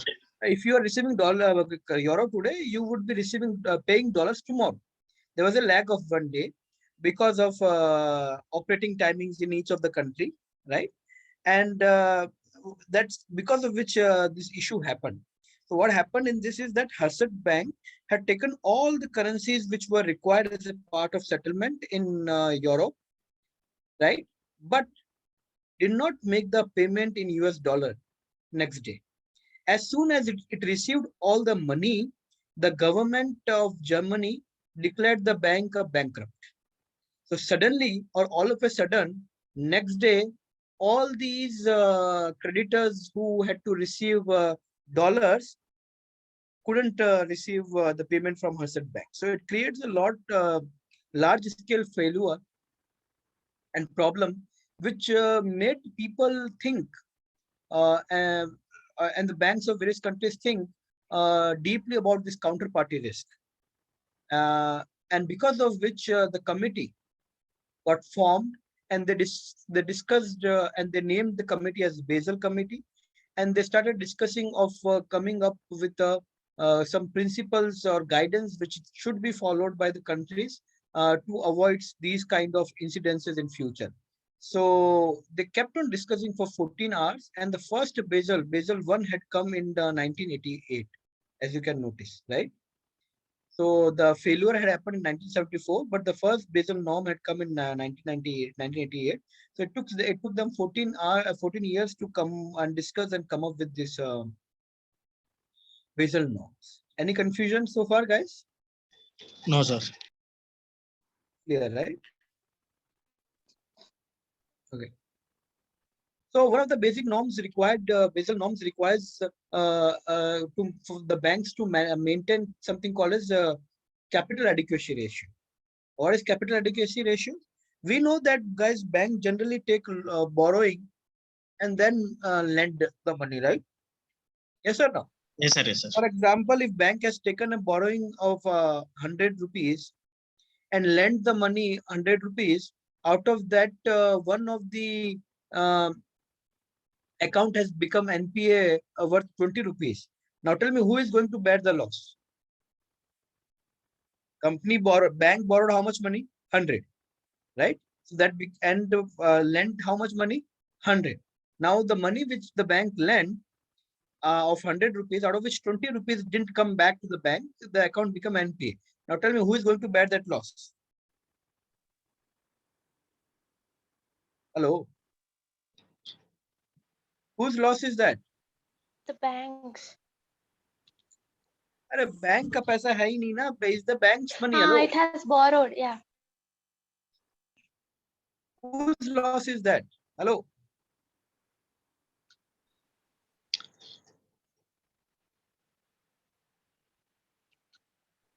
It's a very simple question. Again, I'm repeating. I don't know, yaar. Central banks. Why not you apply your brains, guys?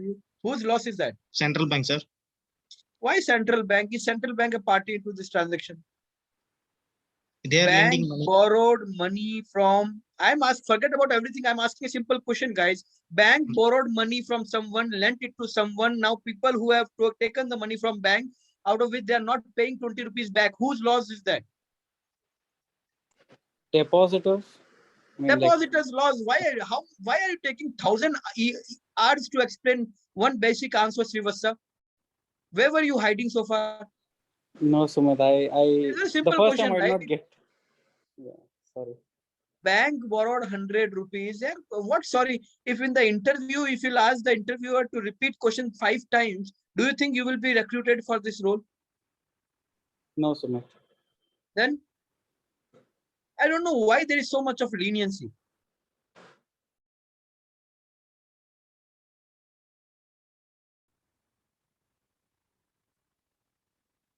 And Pradeep, how it is RBI's loss? Sir, I thought I'm thinking extraordinary. Sir. Usually banks get loan from RBI only, sir. Central bank. Okay, you thought like that. Yeah. So if it borrowed from the RBI, then it is RBI's loss. But in my example, I clearly said, it borrowed money from people, right? Yeah, it's loss for people, those who lend it. Yes, sir.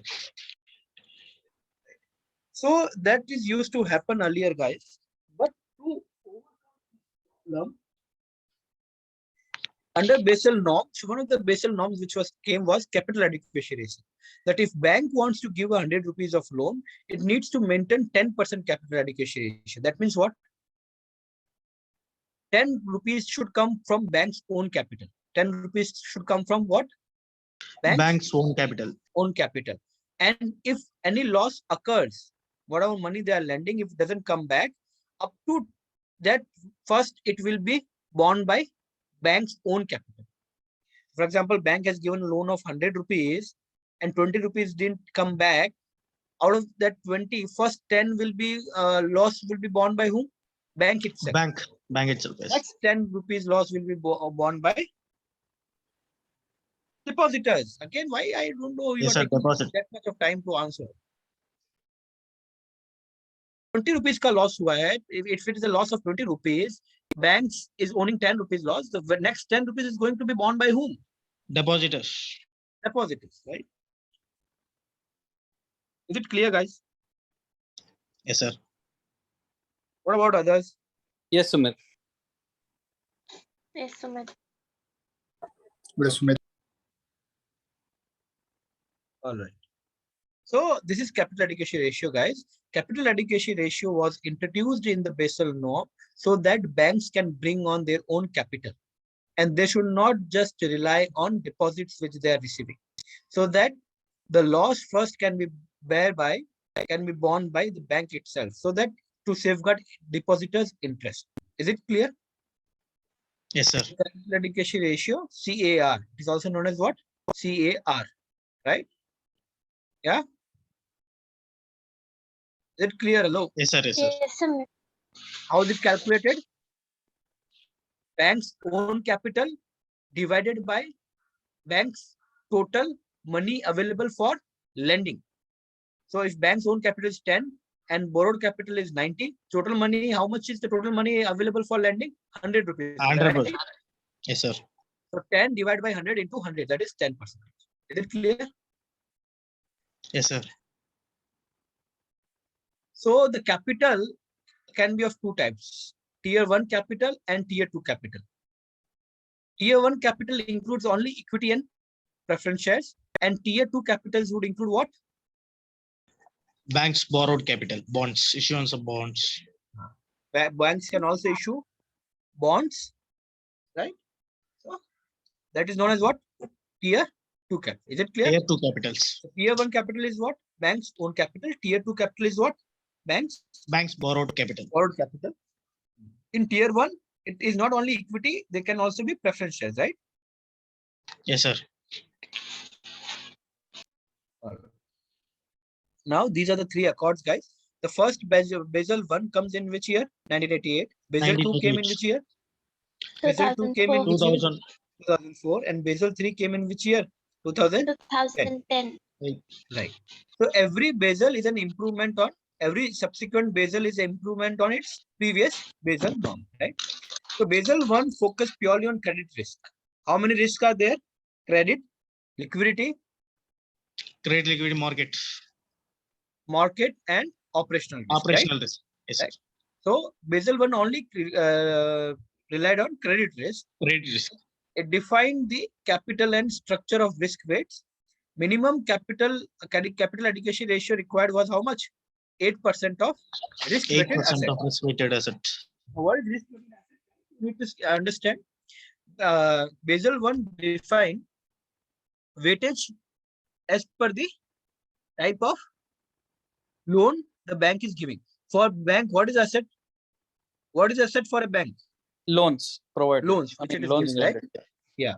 So the kind of loans they are offering, accordingly, they have to apply a weightage. So if they are giving loan to government, what should be the weightage? What should be the weightage? How much is risk in that? 8%. The bank is giving 0%. How much is the risk in that? And if you are giving loan to government, is there any risk? Hello? No risk. So the weightage will be 0%. Guys, please open up your mind. You are going for investment banking. What are you doing 8%? What 8%? Yeah. If a bank is giving a secured loan, if a bank is giving a secured loan and taking collateral up to 50%, what is the bank's risk? Huh? The other 50%. The remaining 50% is bank's risk, right? And if bank is giving an unsecured loan, how much is bank's risk? 100%. 100%. So accordingly, the weightages were defined in the Basel 1, and the risk-weighted asset is calculated how? How is the risk-weighted asset calculated? Percentage of risk multiplied by exposure to the risk, right? Or exposure to the asset. Percentage of risk into exposure to the asset.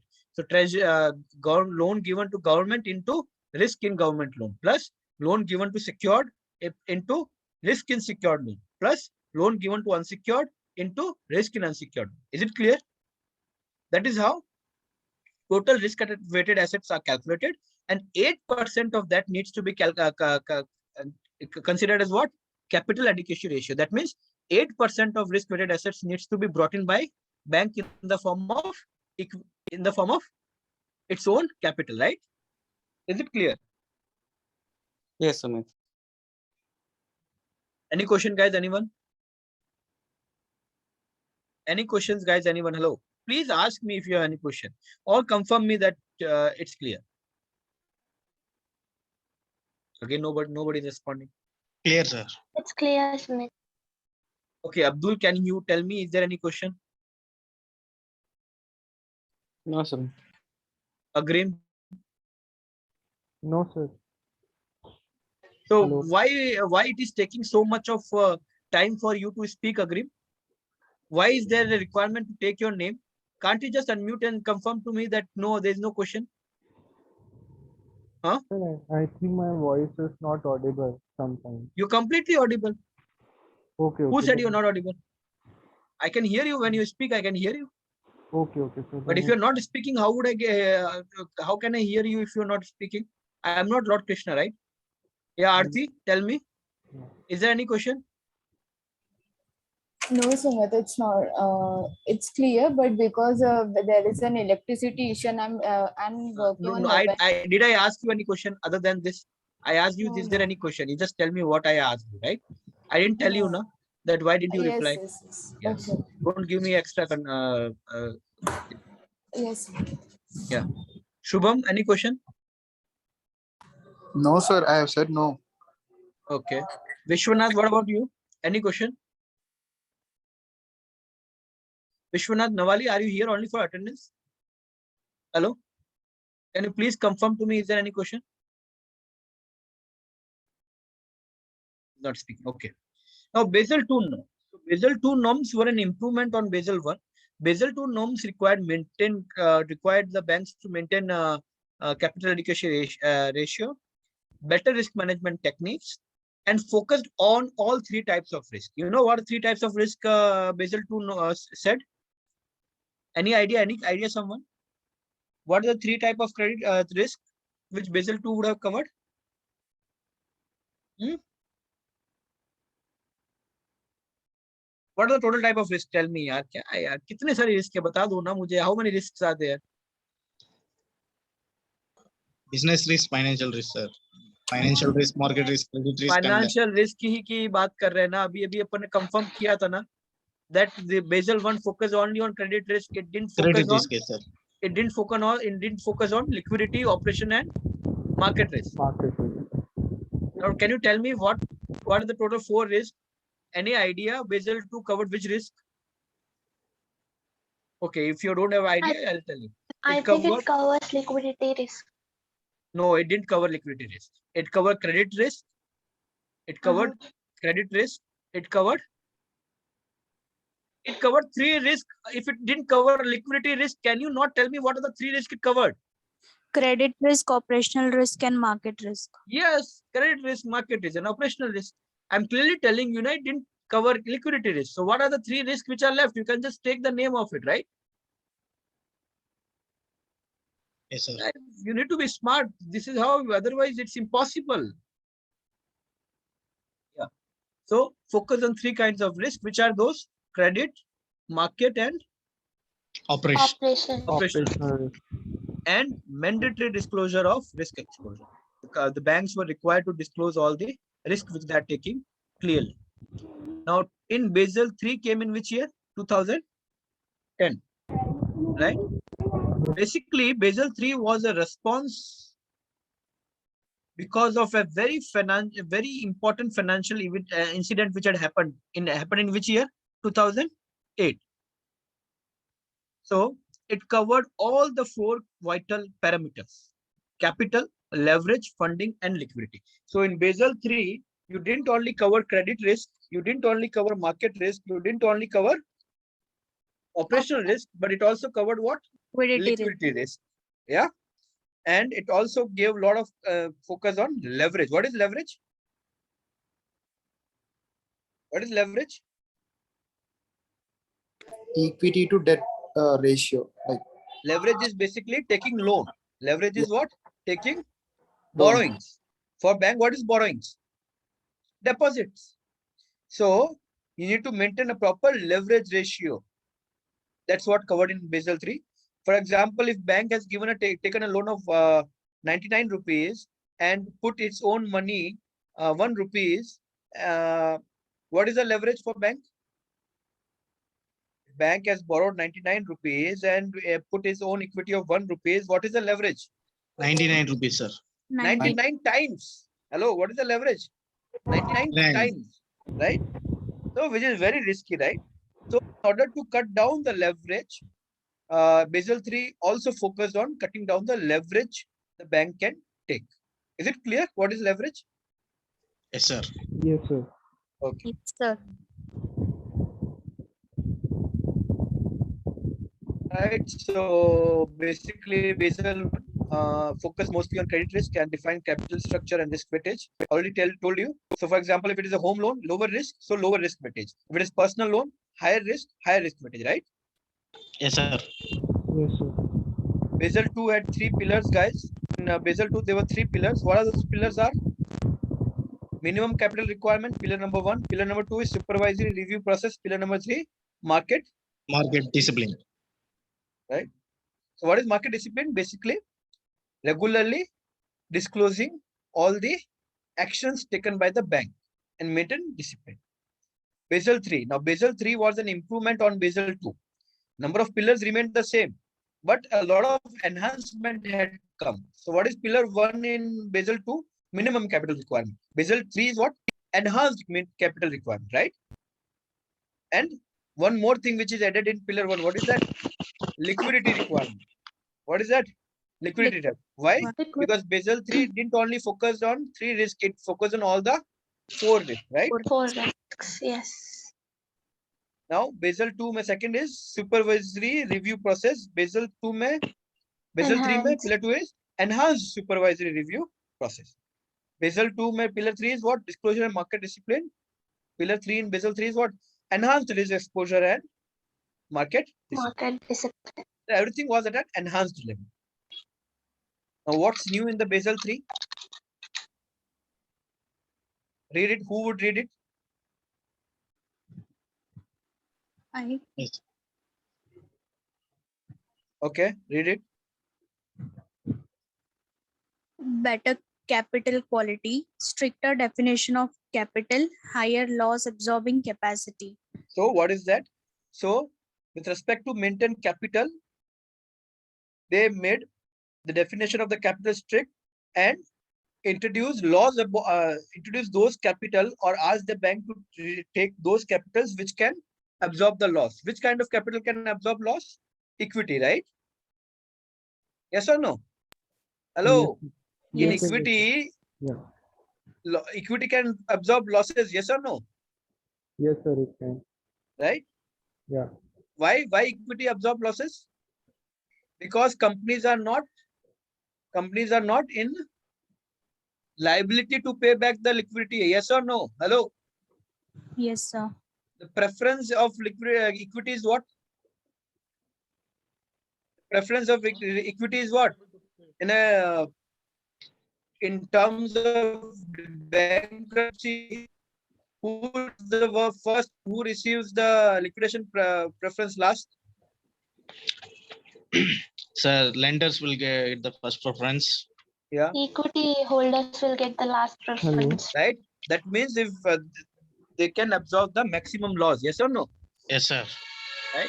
So better capital quality norms were introduced. Second, capital conservation buffer. What is that? Basically, capital adequacy ratio was increased by how much? 2.5%. As per Basel 1, what was the capital adequacy ratio? 8%, which is now increased to 8 plus 2.5%, right? 10.5%. And third is counter-cyclical buffer. That means what? Counter-cyclical? Counter-cyclical is what? Industry is very cyclical. Yes or no? Yes. Yes, sir. When it is a bull market, every stock performs. Yes or no? Yes, every sir. industry performs well. So bank gives loan to any company and every company. But when it is a bad market or a bear market, what happens? What happens? Various sectors like automobiles, steel start underperforming, and loan given to these sectors start becoming NPA. Yes or no? Yes, sir. Yes, sir. It's a cyclical sectors. It's a cyclical sector. So in order to deal with banks' exposure to cyclical sectors, Basel 3 norms said you need to maintain an additional buffer of how much? 0 to 2.5%. 2.5%. Right? And that should come from in which form? This additional buffer should come in which form? It should come off in the form of equity. Common equity or other. Common equity. Why? Because equity has the highest loss absorbing capital. Capacity. Right? Right. So now capital adequacy has become how much? 8 plus 2.5 plus 2.5. What is the fourth requirement? Minimum equity and capital requirements. Read it. What is that? The minimum requirement for common equity has been raised to 4.5% of the total risk-weighted assets. The overall Tier 1 capital requirement raised from the current minimum of 4% to 6%. So What is this? So whatever it was earlier, the common equity needs to be how much? 4.5%. If total risk weighted asset is 100, how much should be in the form of common equity? 4.5. 4.5%, right? And the tier 1 capital should be how much? Minimum 4 to 6%. How much?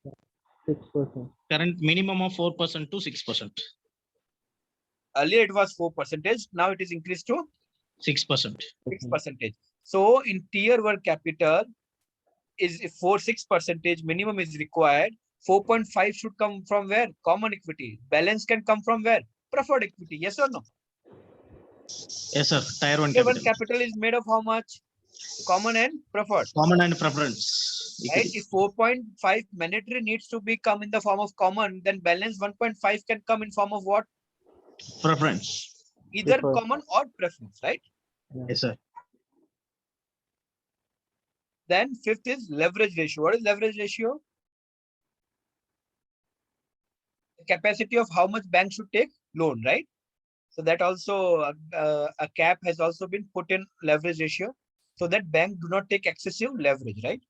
And liquidity ratio. Banks are required to maintain liquidity. So they introduced two new ratios. One is liquidity coverage ratio and another is net stable funding ratio. So liquidity coverage ratio is basically 100% of 1 month of any credit dues. So if bank, whatever payment bank has to made in 1 month needs to be maintained in the form of what? Liquid assets. What are liquid assets for any bank? What can be liquid assets? Cash. Cash. Okay. What else? Marketable securities. Yes, money market instruments, right? Yeah. Treasury bills and all, right? So they Certificate should, deposit. yeah. So whatever is the 1 month credit due of a bank needs to be put in the form of what? Liquid assets. So that they can meet their liquid requirements easily. Yes or no? Do you understand that?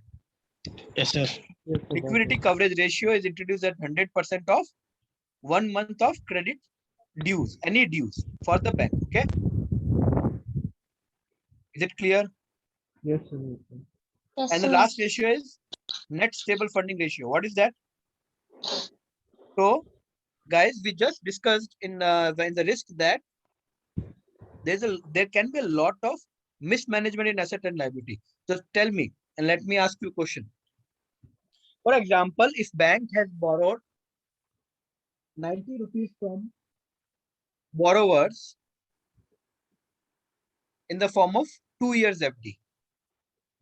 Are you able to understand what I'm asking? Bank has borrowed how much? 90 90 rupees rupees. from As a borrowers, depositors in the form of fixed deposit for what tenure? 2 years. 2 years. And borrowed 20 rupees in the form of certificate of deposit. So for 90 rupees came in the form of what? Fixed deposit, sir. Fixed deposit. And the tenure of how much? 2 years. 2 years. And 10 rupees, 20 rupees came in the form of what? Certificate of deposit. Certificate of deposits. Now that is, and both things will come where? In bank's liability or bank's asset? Both the things will come in bank's Liability. asset or bank's liability? Liability. Liability. Now against this, for assume bank has given a home loan of 90 rupees and personal loan of 20 rupees. So both these loans will come where? Assets or liability of the bank? Assets. Assets. Asset. Assets and liabilities are matching or not matching? Tell me. Matching, sir. Matching. Matching, sir. No. Is there anyone who is intelligent in this class and tell me not matching? Anybody who deserve to get into investment bank and tell me they are not matching?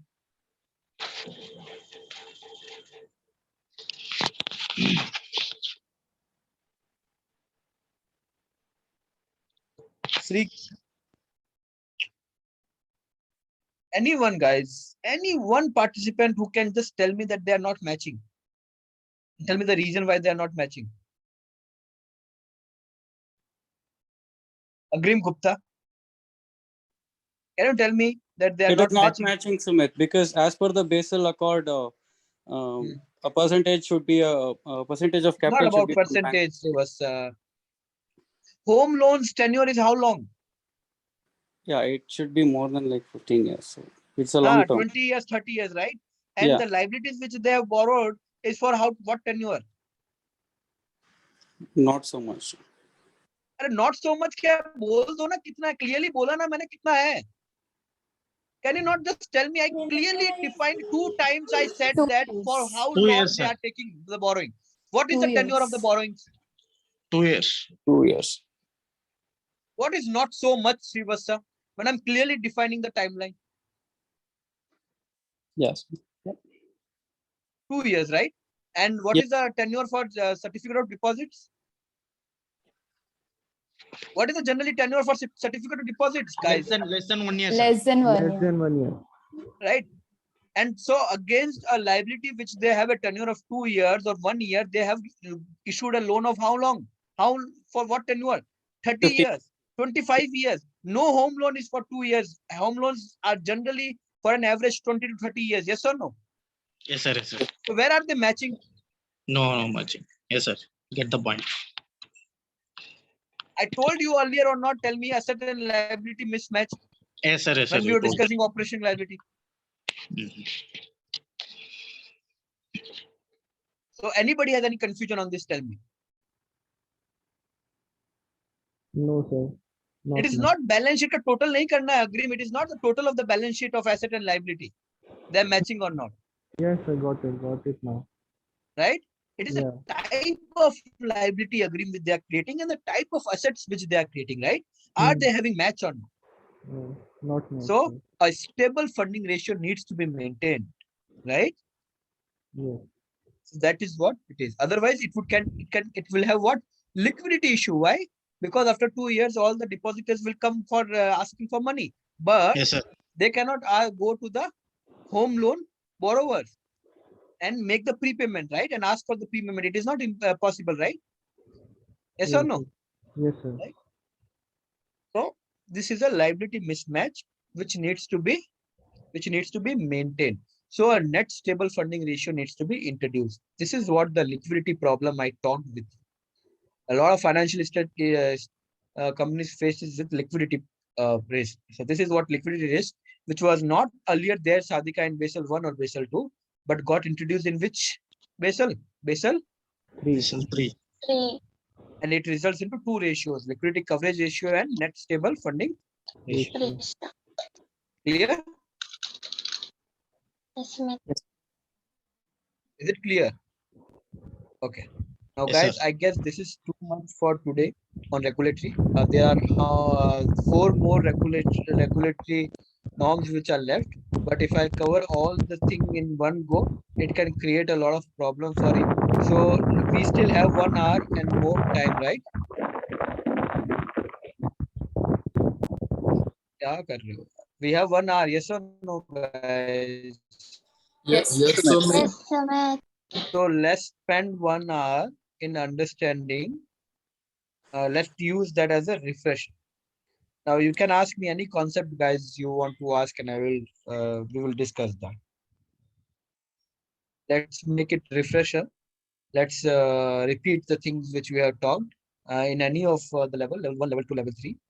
You can pick any concept, and I will tell you what the concept is all.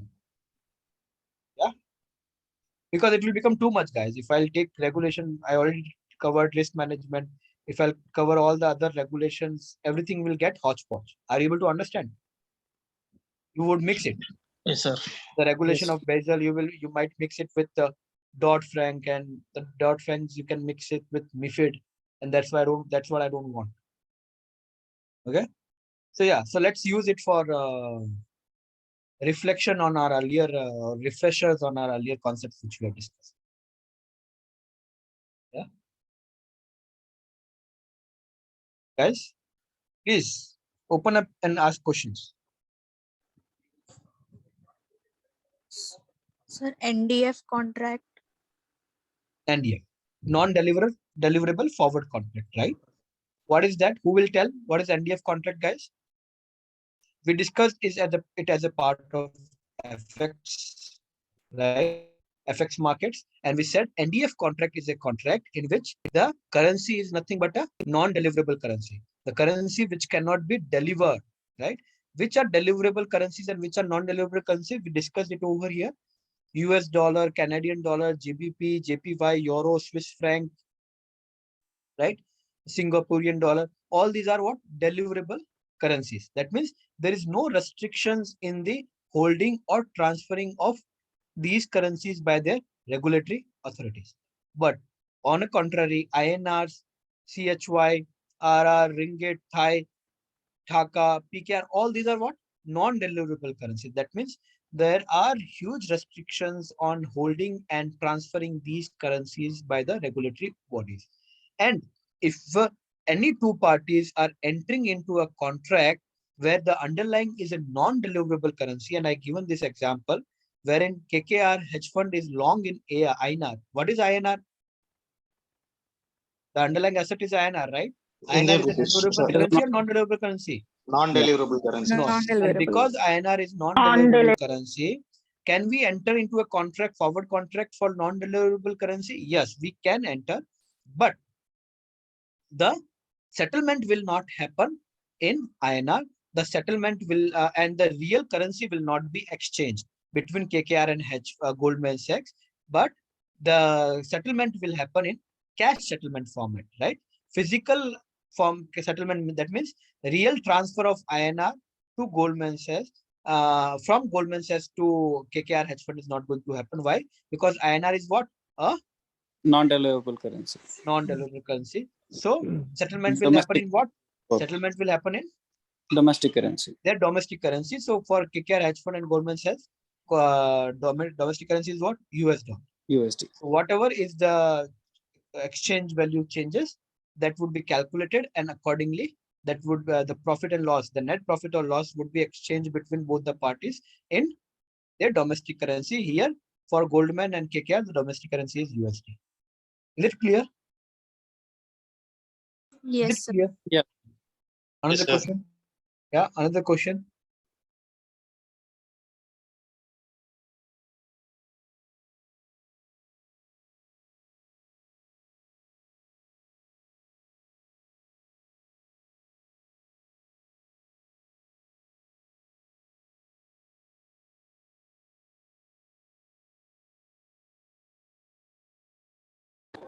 Sumit, Shubham here. So I have little issue on stock borrowing lending.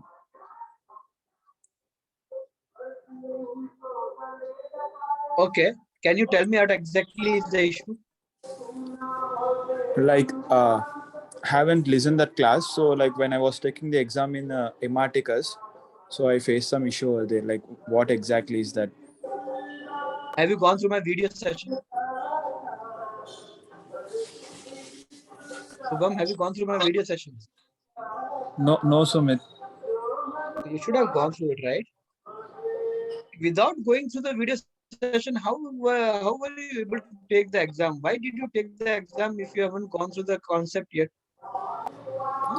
Like I mean, like that was pending for the 2 weeks ago. So I just.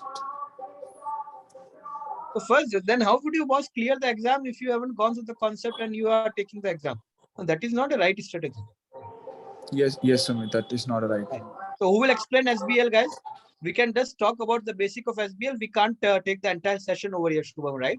I can't Yes, take the Sumit, entire I can session of understand. an SBL, right? Yeah. Yes. Guys, who will tell Shubham what is SBL? Who's going to explain to Shubham on SBL? Sadhika, why not you try and explain Shubham on SBL?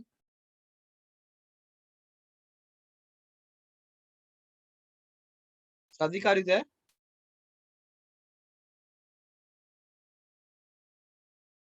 Okay. Sir, I will explain. Who else? I will, sir. Okay, Sir, I will Pradeep, you explain. Yes, sir. all right. Go ahead and explain. Shubham, bro. So actually, SBL means nothing but securities borrowing and lending. So in that, what will happen is borrowing and lending will be happened in securities. So first of all, the security lender, what they will do means they will temporarily transfer the ownership of securities to the borrower. So against the collateral, which may be cash or non-cash collateral, so that they can charge SBL lending fee from the borrower for the particular time period, and the borrower need to return the securities at the particular time period which they made the agreement. So usually this is called securities borrowing and lending. So so SBL market can be of exchange securities borrowing lending market also. In OTC also the SBL will be happen. So the primary reason for why the securities getting securities lended is, so the main reason will be to get to charge the SBL lending fee, because the securities lender will have a more exposure on a particular stock. He has the ideal over the securities. So what he will do means, instead of carrying that ideal stock, he will lend the securities to the securities borrower for some SBL lending fee. So another reason will be, so that by getting the cash collateral, he can perform the desired trade as what he wants means he can do for any desired trade. And one more thing will be a tax advantage. So it will be arbitrage like that. So that's why the securities is lended. And while coming to securities borrowing, so why the securities are getting borrowed is, so the first reason will be a settlement purpose. So if the borrower needs, so if he is executing the short selling strategies means he need to settle the physical. You need to say, because if he is executing short selling means he need to make the physical settlement. So that will be that's the reason of borrowing the securities. And there will be lots of reason by borrowing the securities from the securities lender. So one more thing will be to meet the regulatory norms. So you need to meet the regulatory norms of certain securities as per the regulators, and you can execute the hedging purpose, and also to make the speculations, and to make arbitrage transactions. So these are the things securities borrower can make. Hello. Thank you, Pradeep. Yeah. Yes, bro. Lots of things are there, but I cannot able to Clear? explain. Is it clear to you, by the way? What is security borrowing and lending? See, there is an inherent reason for this to happen, right, Shubham?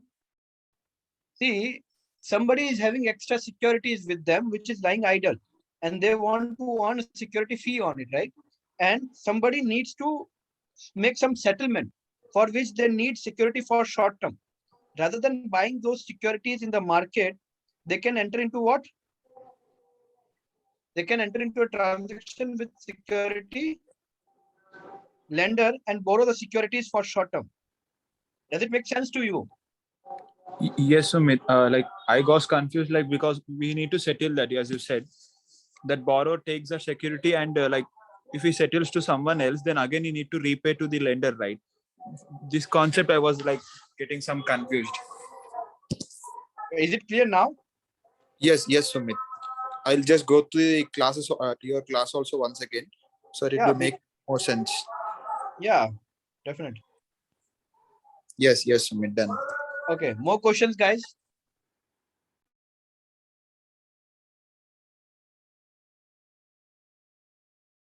So like mostly this is used for the security lending fee purpose, like to get some extra amount when the securities are idle in Yeah, the. you get some extra fee, right? That is one of the reasons. But lender will also lend because it gets some tax advantage sometimes, right? Okay. SBL fee is one of the biggest thing on idle and generating idle surplus, right? Oh, okay, Sumit. Yeah.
Guys, more question, please.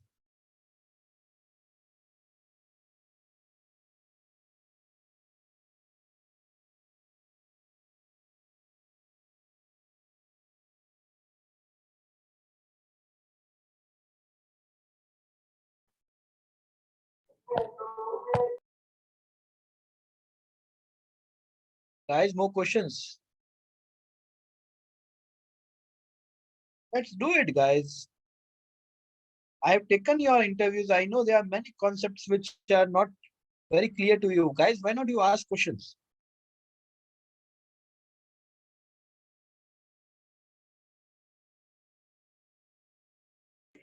Cross currency swaps. Yeah. So cross currency swap is a very unique swap in which actual notional amount gets transferred between two parties, right? That was the uniqueness in cross currency swap, right?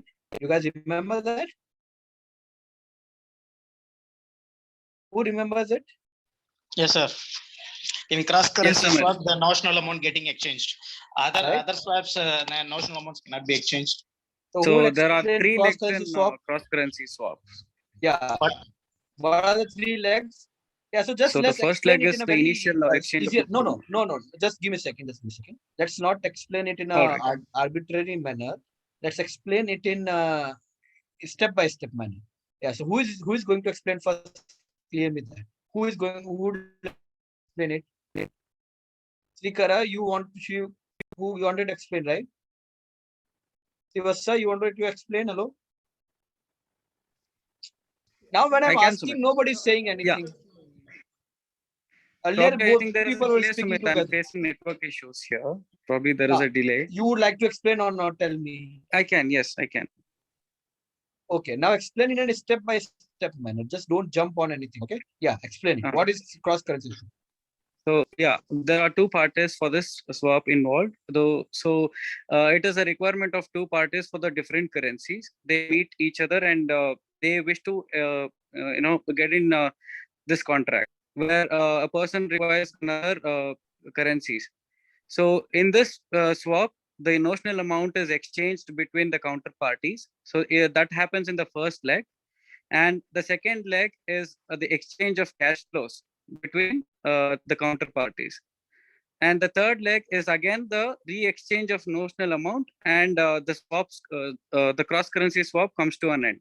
So this is majorly done to meet the domestic or the currency requirement where the company is not based out of that nation.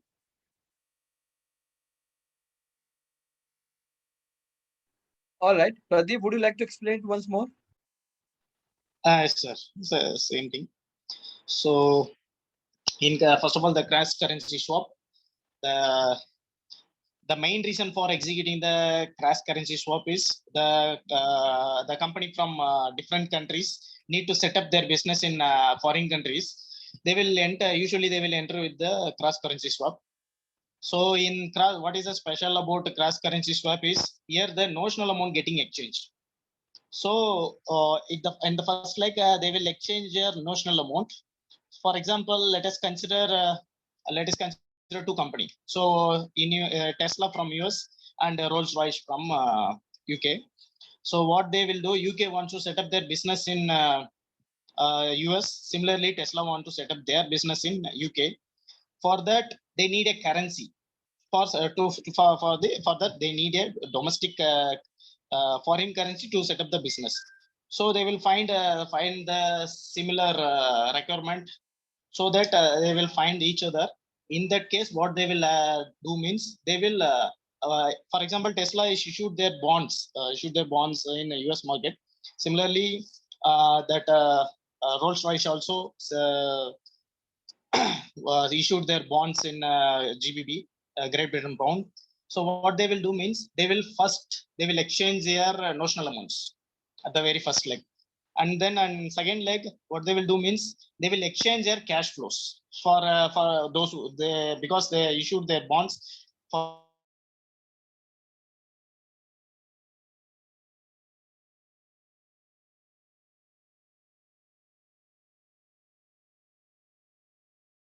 We lost your voice. Yes, Pradeep, we can't hear you. Now we can't hear you, Pradeep. Now, sir? Yes, Hello? now it's audible. Yes. Network problems. Okay. So what will they will do means they will exchange according to the value of the notional amount. They need to issue. They need to give the bonds. They need to exchange their bonds. So, for example, the value of the US dollar will be 75 rupees, but the Great Britain pound value will be around 95 rupees. So, according to their notional amount, they need to exchange their bonds. So, in the second leg, they need to exchange their cash. So, and that the final leg, what they will do means if the cross currency swap like this ends means they will re-exchange their notional amount. So this is how the cross currency swap is happening.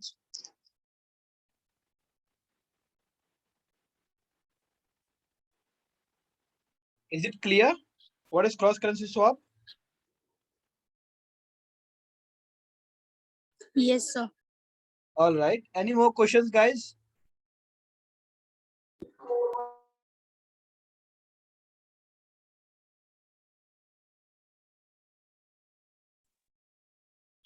Hello. Sir, Yeah. I have one general question, sir, not from that. Let's cover level 1, level 2, level 3 only. Okay, okay. Yeah. In this, let's cover level 1 and level 2 and level 3. I'll take general question last, man. Let's be on specific. Okay. Yeah, guys. More questions? Sumit, multiple pricing method. Okay. So what is multiple pricing method in the issuance of treasury bills? We use multiple pricing method. Who will explain it? Who will explain it? Shall I, sir? Pradeep, other than Pradeep, who can explain it? Otherwise, Pradeep would explain it for us. Today, Funny is actually Yes, I somewhere can out. explain, Sumit. Okay, Harish, please go ahead. Yes. So multiple pricing method, right? Yes. Yes. So when when government wants to raise fund of 1,000 crores, let's say 1,000 crores. So for first, let's say let's say X have quoted 1,000 rupees. Sorry, 10 rupees for 100 crores, 100 crores worth of bonds, and let's say investor B has quoted 12 for another 100 200 to 300 crores of bonds. So for every stage, government will accept that quote. For example, the government will issue bonds of 100 crores for 11 rupees, and for the next investor, the government will issue bonds for worth of at 12 rupees, etc. So are you getting? Actually, I'm out. I'm unable to explain. No, I don't get it. It's fine, Harish. You don't have to explain. Don't worry. Agrim, why don't you try and explain what is multiple pricing mechanism of issuing this treasury bill? Agrim Gupta. Okay, Pradeep. I think Agrim is not interested. Yeah, Yes, sir, Pradeep, I can. please take the Yes, sir, burden I can. and go I ahead. can explain, Yeah. sir. Please explain. So first of all, treasury bills. So T bills. Let us consider it as a T bills. So usually T bills are money market instrument, usually issued with which is short-term in nature. So what here the bidding process is the concept here. So the treasury bills are issued with two types. So first type will be a uniform pricing method, and second type will be a multiple pricing. Before that, the two pricing is there. Uniform pricing and multiple pricing is also called as discriminative pricing. So what is discriminating means? First of all, I will explain with uniform pricing. So the issuance of T bills will be happen with auction process. So auction process means the bidders need to bid the treasury bills according to their capacity, according to their price they want. Say let us consider three banks: Citibank and Goldman Sachs and JP Morgan. So three different investment banks bid for three different rates. So let us consider the government issued the treasury bills worth 1,000 crore. So JP Morgan is bidded it for 500 crore at a particular price. So consider it will be around if it is the bond par value will be 100 and usually issued with the discount. Treasury bills are usually issued with the discounts. So they bid it around 98 point something. Let us consider like that. And Goldman Sachs also similarly bidded it for 300 crore, but the price here is 98.99. Let us consider it as a 99. So another company will be a Goldman, JP Morgan, and so Citibank. So here what he also bidded according to his wish. So what here happened is, so 1,000 crores getting bidded. So each and every party have a different price. But what they will do means they will average it out. So they will get the average price. So what happened here is Citibank bidded for some price and Goldman Sachs bidded for some price and JP Morgan bidded for some other price. So they get the mean out value. So in that, according to the mean out value, the price will be distributed. The treasury bills will be issued. So here this concept is called uniform pricing. The bonds are the treasury bills are issued with uniformly. The price is fixed at some mean value. So similarly, in multiple pricing, the investment who bidded for the particular price, the bidder who bid for the treasury bills, they will get that price. For example, if the Goldman Sachs bidded it for 99 rupees, they will get 99 rupees of for what worth, for what amount they are bidded, they will get for 99. If the city is bidded it for 98.5, they will get 98.5. But you have to note here, note the point here is usually the treasury bills getting oversubscribed. So according to their wish, according to their bid, they will get their treasury bills. So this is called multiple pricing, and that's it.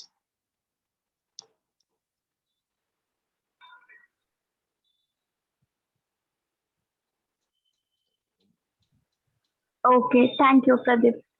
Is it clear, Pranali, for you? Srikar, you want to Little add bit something? confusing. Sorry, Pranali, what you are saying? Little bit confusing, but I got the concept. What is confusing? Can you clearly ask? He said investors have to bid for the particular bid price. So it is like, is it decided that price? The price is already decided or something like? If prices are already decided, do you understand what is the process of bidding, Pranali? If Yeah. price is already decided, can anybody go for bidding? What is bidding? What is bidding? Tell me. No. Yeah. I got it now. When I ask you a question, you got it. What is that? Tell me, what is bidding? Bidding means you can bid the bargain, like you can ask for the price. Yeah. So the price is not pre-decided. That's why the government is going for bidding. So they are asking for bidding from multiple parties, and multiple investors are bidding for these. Okay. Yeah. Right. So in multiple pricing, they are getting at what they are bidding for, and that is why the yield for each investors will be different. Whereas in uniform pricing, all will be charged one price, where their entire issue gets fulfilled. So if they want to issue for 1,000 crore, if somebody has bid for 100 crore at 98.55, can this entire process be fulfilled? Can this entire issue be fulfilled?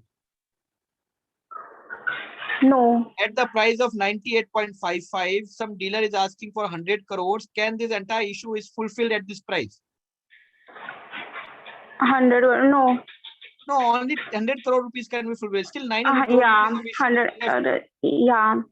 So like this, then the dealer 2 is asking for 98.45 for 300 crore. Right? Yeah. So up to 98.45, only 400 crore worth of issue can be fulfilled. So they cannot decide a price of 98.45. So like this, at 98.3, 1,400 crore worth of issue can be fulfilled, and their requirement is only 1,000 crore. So they will decide 98.3 as a price. So all these issuers will get issued. At 98.3. Yeah. Yeah. But in multiple pricing, all these issuers will be issued at the price at which they quoted. Quoted, yeah. Okay. Okay.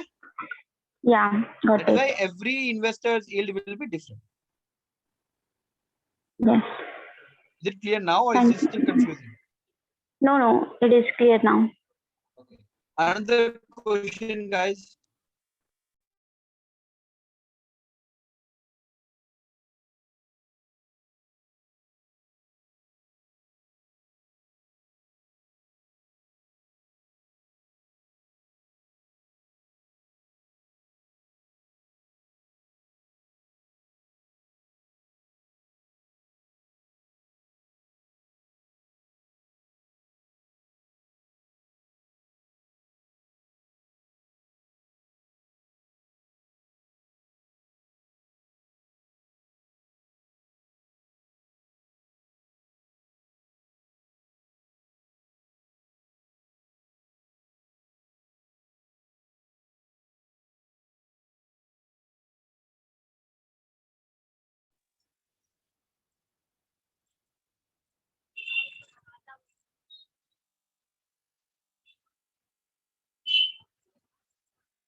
Guys, please ask more questions if there are any. This is refresher. We're just discussing all concepts.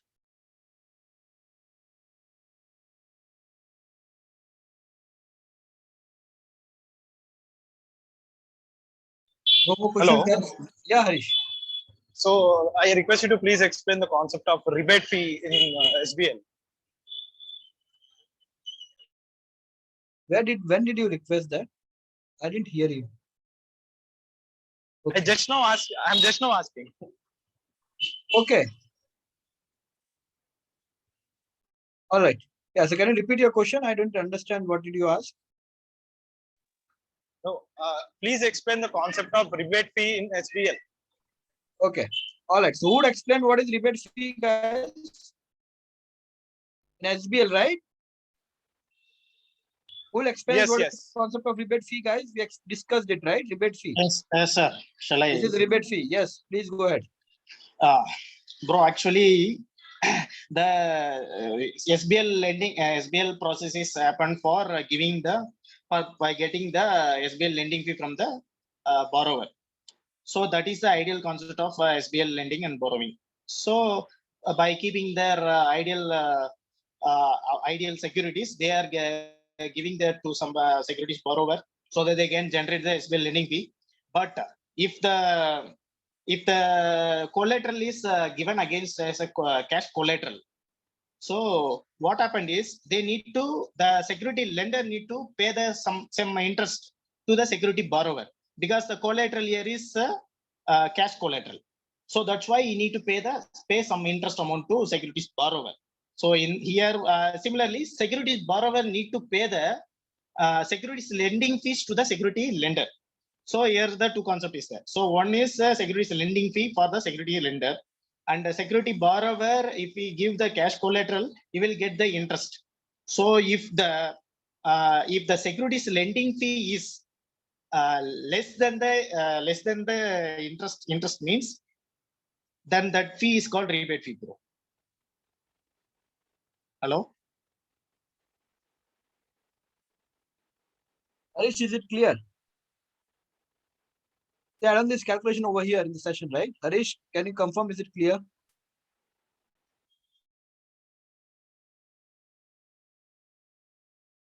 Harish, we are waiting for your response. I don't know if you are there.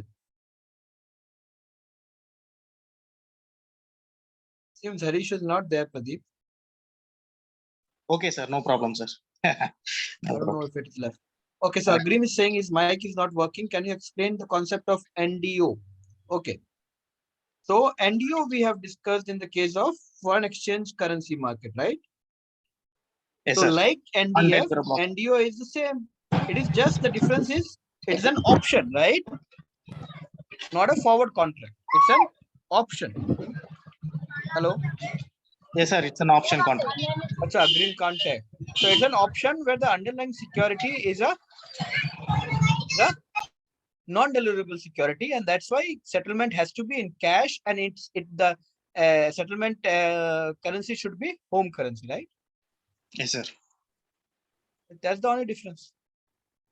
It's like any other options. So is it clear, Agreem, to you? If you were not aware what is NDO, because it is, I don't know, NDF and NDO, you heard me NDF, right? NDO is just like an NDF, but it is just a call option. The underlying is the same, which is a non-deliverable security. Sorry, non-deliverable currency. So Pradeep, you can add something to it. You can explain it in a little more detailed fashion. Go on. Yes, sir. Actually, it's not audible. Okay, got it. He told that. Okay. Bro, Agreem, bro. Actually, first of all, NDF is, as Sumit sir explained, that it is NDF is also a currency. It's a currency. So, but it is non-deliverable. So similarly, non-deliverable currency can also be come with the option contract. We can enter with the option contract in non-deliverable currencies also. So let us consider it with here two parties. So first part will be a BlackRock and second part will be a Morgan Stanley. So BlackRock is go with the long portion. So in NDF. So let us consider the INR. So INR as a NDF currency. So in the underlying asset here will be a INR and a code currency will be SLR. So both the currencies are non-deliverable currencies only.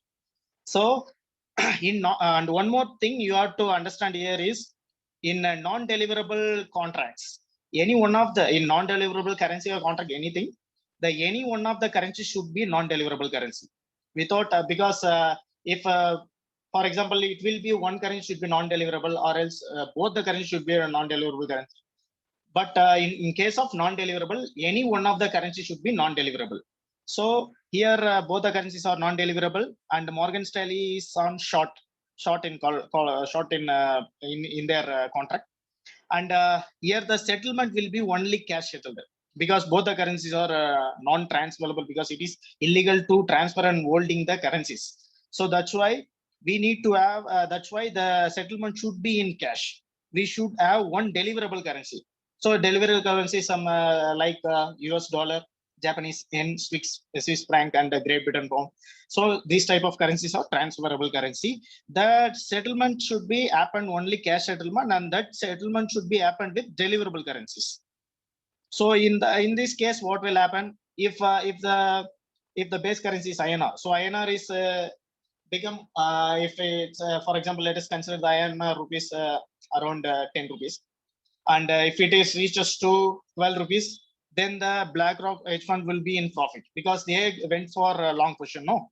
So similarly, the Morgan Stanley in short position, they buy the currency at 10 rupees, but it went up to 12 rupees.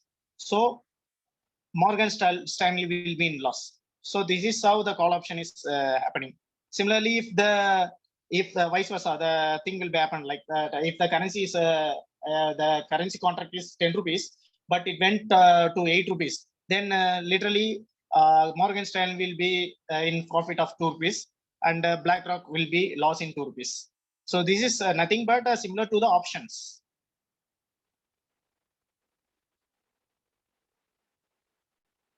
That's it, sir. Yeah, I guess it was good. Agreem, can you confirm if you heard it correctly?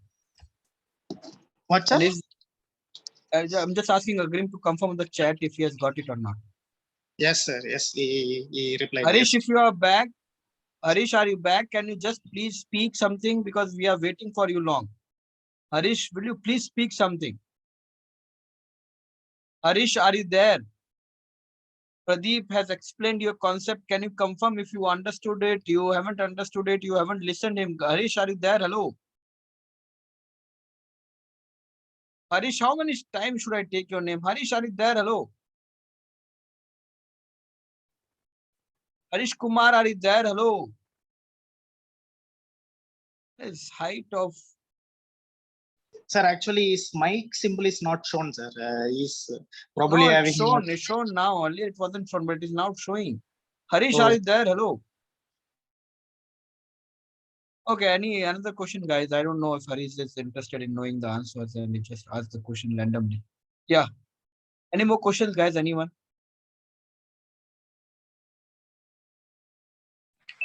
Sumit, can we touch hedge funds on a surface level, please? To surface level hedge fund, total hedge fund you're talking about? No, just a bit of, yeah, that's it. So we already covered that, right? Hedge fund, the one which we have covered over here, right? Yes. Yeah. So why not? So hedge fund is different from mutual fund because hedge fund can invest into alternative assets also in combination with traditional asset, right? On regulatory norms, hedge fund are not regulated as strictly as mutual fund are regulated, right? And from investors' perspective, hedge fund investors in normal individual cannot be a hedge fund investor, right? You only HNIs and institutional investors can be invested into hedge fund, right? HNIs and accredited investors can be invested into hedge fund. Based on the fees, hedge fund charge what? Generally, they charge based on absolute return, and that is why they have an absolute benchmark. So that means if the fee structure is 220, that means they are going to charge annual maintenance fee of 2% on the EUM, and 20% will be charged on above their absolute return or promised absolute return. So if they have promised the absolute return of 15%, then 20% fee will be charged. Anything more they are achieving on above 50%. Right? These are the various functions of hedge fund. Pradeep, you can add to this. Yes, sir. Yes, bro. While coming to hedge funds actually hedge funds are very risky. Compared to other things, because why means they take more risk. That's why they have only limited partners. And while coming to hedge funds, the hedge fund manager should have 30% of exposure in that fund which he is going to manage. And while coming to mutual fund is highly regulated one, but hedge funds are not that much regulated because they have only limited members with accredited investors.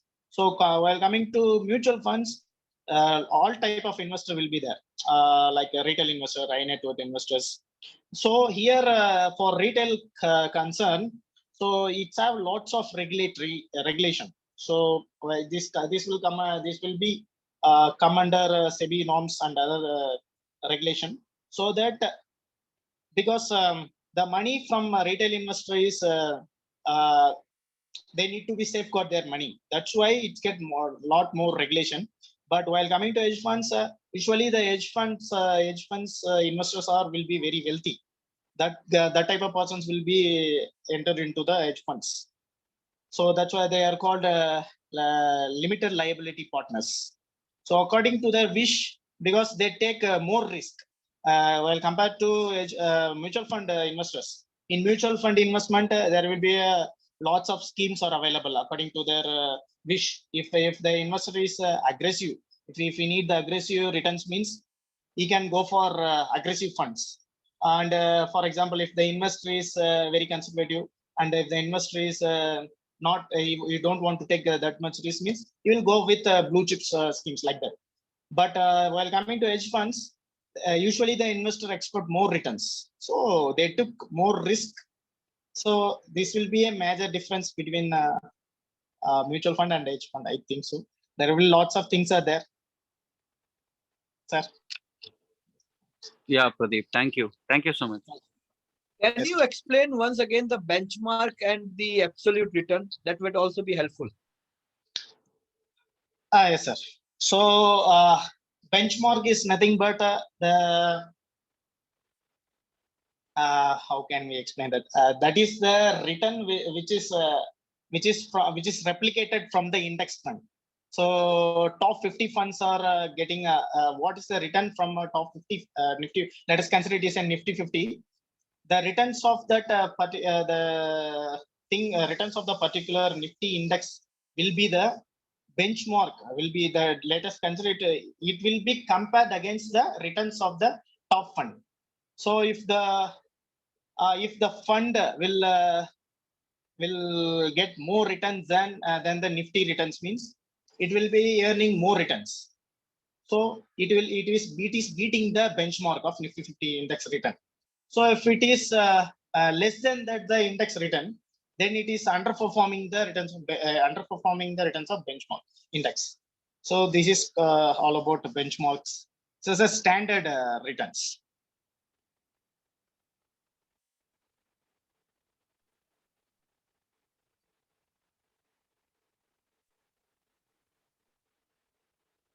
Also add, Pradeep, how is it is different in mutual fund and how it is different in hedge fund. Benchmark, like how sir? the return calculation is done for mutual fund and hedge fund, the fee calculation and all, with respect to benchmark.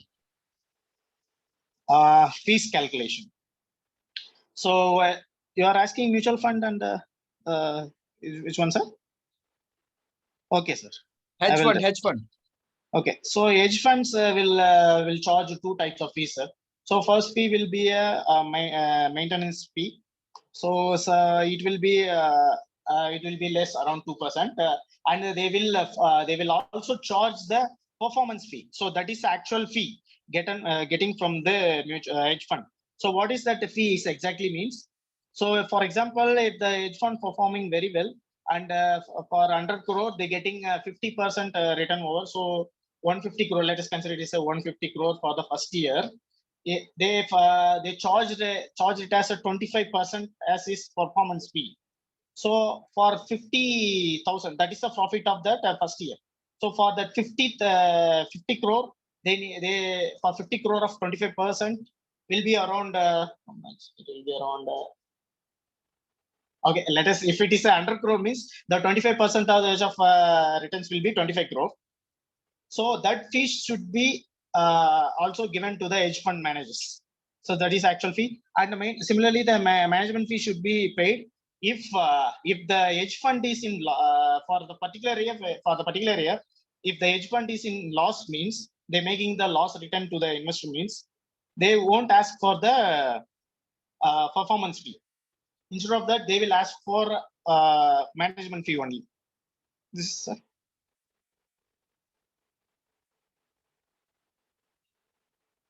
Yeah, great. So this is something like a hurdle rate, right? Yes, sir. So absolute benchmark becomes the hurdle rate, Srivastava, for hedge fund investors, basically. Yes, Is Sumit. it clear? Yes, Sumit. Yes, Sumit. I'll go through that session once and yeah. So haven't you attended the session? I was there, but also parallelly working. Oh, that is why. That is the thing. Yeah. Okay.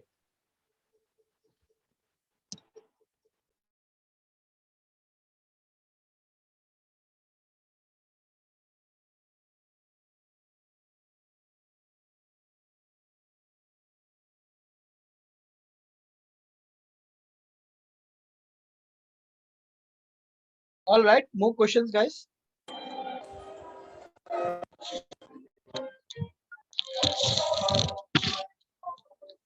So agreeing bonds and debentures they are almost the same. The only difference I find is that bonds if in India we say if government is issuing bonds, it is called as bonds, and if corporate is issuing the same instrument, it is called as debentures. That is the only difference I can see. Agree, right? And they are used interchangeably very frequently.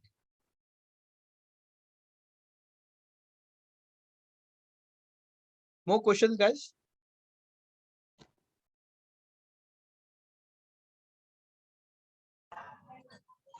Hi, Sumit. Am I audible? Yes, you are, Arti. Okay, Sumit, actually, I don't have any concept type question, but I want to ask you that when the interview will ask, tell me about AML KYC. So how we will articulate both the thing? No, so you tell them clearly what they are. Basically, what they are is nothing but the regulations, right? To Right. manage the risk, Yes. right? The risk of one is managed. So you put it into two pieces. First, you say, first I'll talk about AML and then I'll talk about KYC because both are KYC. different things, right? Right? So we And can. you say, so Okay. they're not one thing, or no Hmm. interviewer is going to ask you both together. It is just because in our course we are taking it as a part of one session. That is why I've been Yes. asking you together. Okay. So in one Okay. question, I'm asking actually two questions. So Okay. So if we. anybody does it, you say that Hmm. these are risk management tools, and it is very important and imperative for banks to follow the guidelines which are issued by regulators regarding AML and KYC, and both are two KYC. separate concepts. Then first I'll talk about AML. AML is basically to manage the illegal money flow into the system, right? Correct. And Correct. banks becoming banks being the largest player and the sitting at the top of money distribution is Yes. prone to these kind of risk where people use banks to convert their black money into white money, White right? money. Yeah. And Yes. that can lead, right? And that can lead the money, the black money getting utilized in various things like terrorism or prostitution or any other crimes, right? Yes. So banks employees needs to be very smart and follow these AML guidelines to the core so that they can avoid these kind of incidents to happen and bank becoming a channel partner for these kind of players. Yes. Whereas KYC, now KYC is completely understanding the customer. We are not saying that just because the customer is risky, we are going to put him out of the bank. No, we are just tagging the Yes. customers as risky customers because based on the information which has provided. So regarding Correct. there also, regulators have issued clear guidelines. First, we will follow all the guidelines and we will go deeper into it. Above guidelines also, if there's something which we can note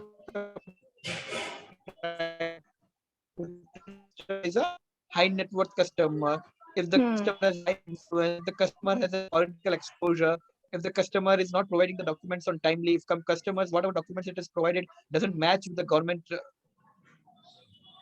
Yeah, we will rule books, simplify right? So we'll them. try to find out, and yeah, we'll Like whether simplify it and is we'll simplified or enhanced due diligence, we will divide them do, yeah. accordingly. We'll Yes. find that any customer is very low on risk, everything is good, getting regular salary, normal Yes. government employee, not much political exposure, normal family. We'll say it's a low risk customer. Whereas if any customer is having political exposure, we'll put him in a high risk or medium risk customer, and we'll just keep a track of this.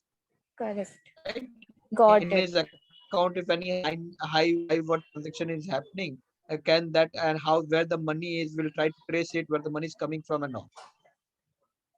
So we do not end up becoming the victim of others' crime. Yes. Got it, Sumit. Thank you. Yeah, thank you.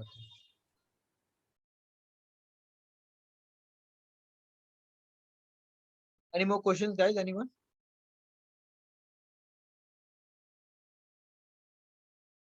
All right, Pradeep, you were asking something. You can ask me, and then we will close up the session. Yes, sir. Yes, sir. Actually, sir, how I look for the balance sheet of banks, sir. So what I seen is their market capitalization is less than their so more than their debt is more than their market capitalization, sir. So literally, how We are to talking about two different things. Pradeep, you are talking about two very different things.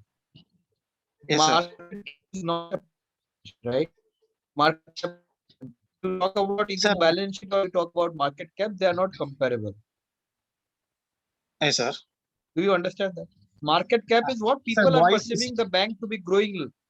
voice Market is cap is something what people are a market cap is something what people are perceiving the bank to grow in future, right? Yes, How sir. bank is going to perform. Yes, sir. It has nothing to do with balance sheet. Okay, sir. Now tell me what is your question, because you but they are getting more debt, sir. So let us consider HDFC Bank, sir. Hello. more debt, less Hello? debt means what? Bank is nothing but all leverage. Hello, Pradeep. Bank is all about leverage. Yes, sir. Yes, sir. Yes, sir. Bank is all about Bank is about all about leverage. So in their balance sheet, 90% will be loan only. Yeah, today only I get that point, sir. The concept you explained, no? So 10% will be his own capital, then remaining 90% will be leverage capital. Good So banks in today India have only- 12 or 15% as their capital. Rest all is loan. So bank is a leverage business. Okay, okay. If Bank is the fully leverage business, right? because I'm not able to, and that's why I'm asking you, because I'm not able to judge the bank businesses. I'm not able to identify how to. Usually, what I will do means I will go through their NPS. So, what is their actual NPS? The IndusInd Bank only having a less NPA compared to other banks. You go and check it. You go and check it clearly. According to me, IndusInd Bank has much more NPS than what it shows. It has the highest NPS according to me in the best banks. Sir, I get it from screener.com. Yes. Screener doesn't provide you much information. You need to clearly open the balance sheets of the companies and read the notes to financial statements to understand what kind of NPS they're sitting at. The least in the market is HDFC. HDFC has the least NPS. Okay, okay. IndusInd Bank having a highest NPS. Okay, in the sense that highest NPS in the sense that not with respect to all the banks, with respect to the top performing banks like Kotak, ICICI, Axis, among all these good banks, IndusInd will be having more NPS.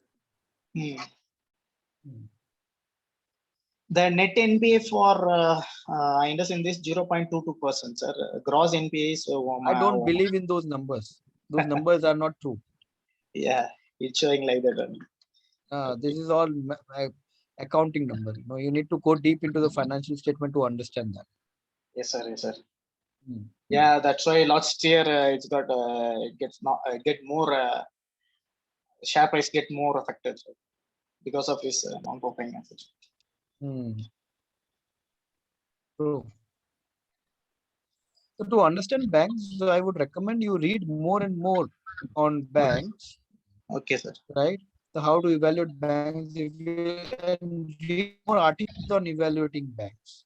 If there are any books available, pick those books, and I'm sure there are a couple of books available on how to value and evaluate a bank. That will help you understand, because following NPAs and this all not going to help you understand the banking business. Yeah. Yes, sir. Yes, sir. Yes, sir. I understand. All right, guys. Any more questions?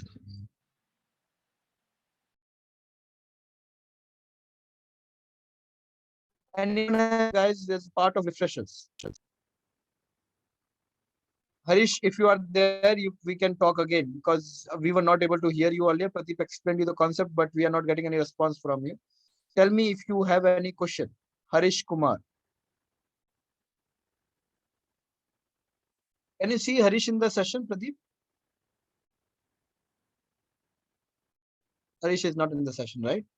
All right, guys, if there's no more questions, I can't push you much. Thank you very much for your patience. We will continue discussion. We'll continue our discussion for tomorrow. We'll complete regulatory requirement tomorrow. Right? We have covered one regulation, that is Basel. We'll cover 4 more regulations tomorrow. Okay? Yes, sir. Is it clear? Yes. All right, guys. Thank you. Have a nice evening. Yeah. Bye. Thank you, sir. Thank you, sir. Bye. Thank you.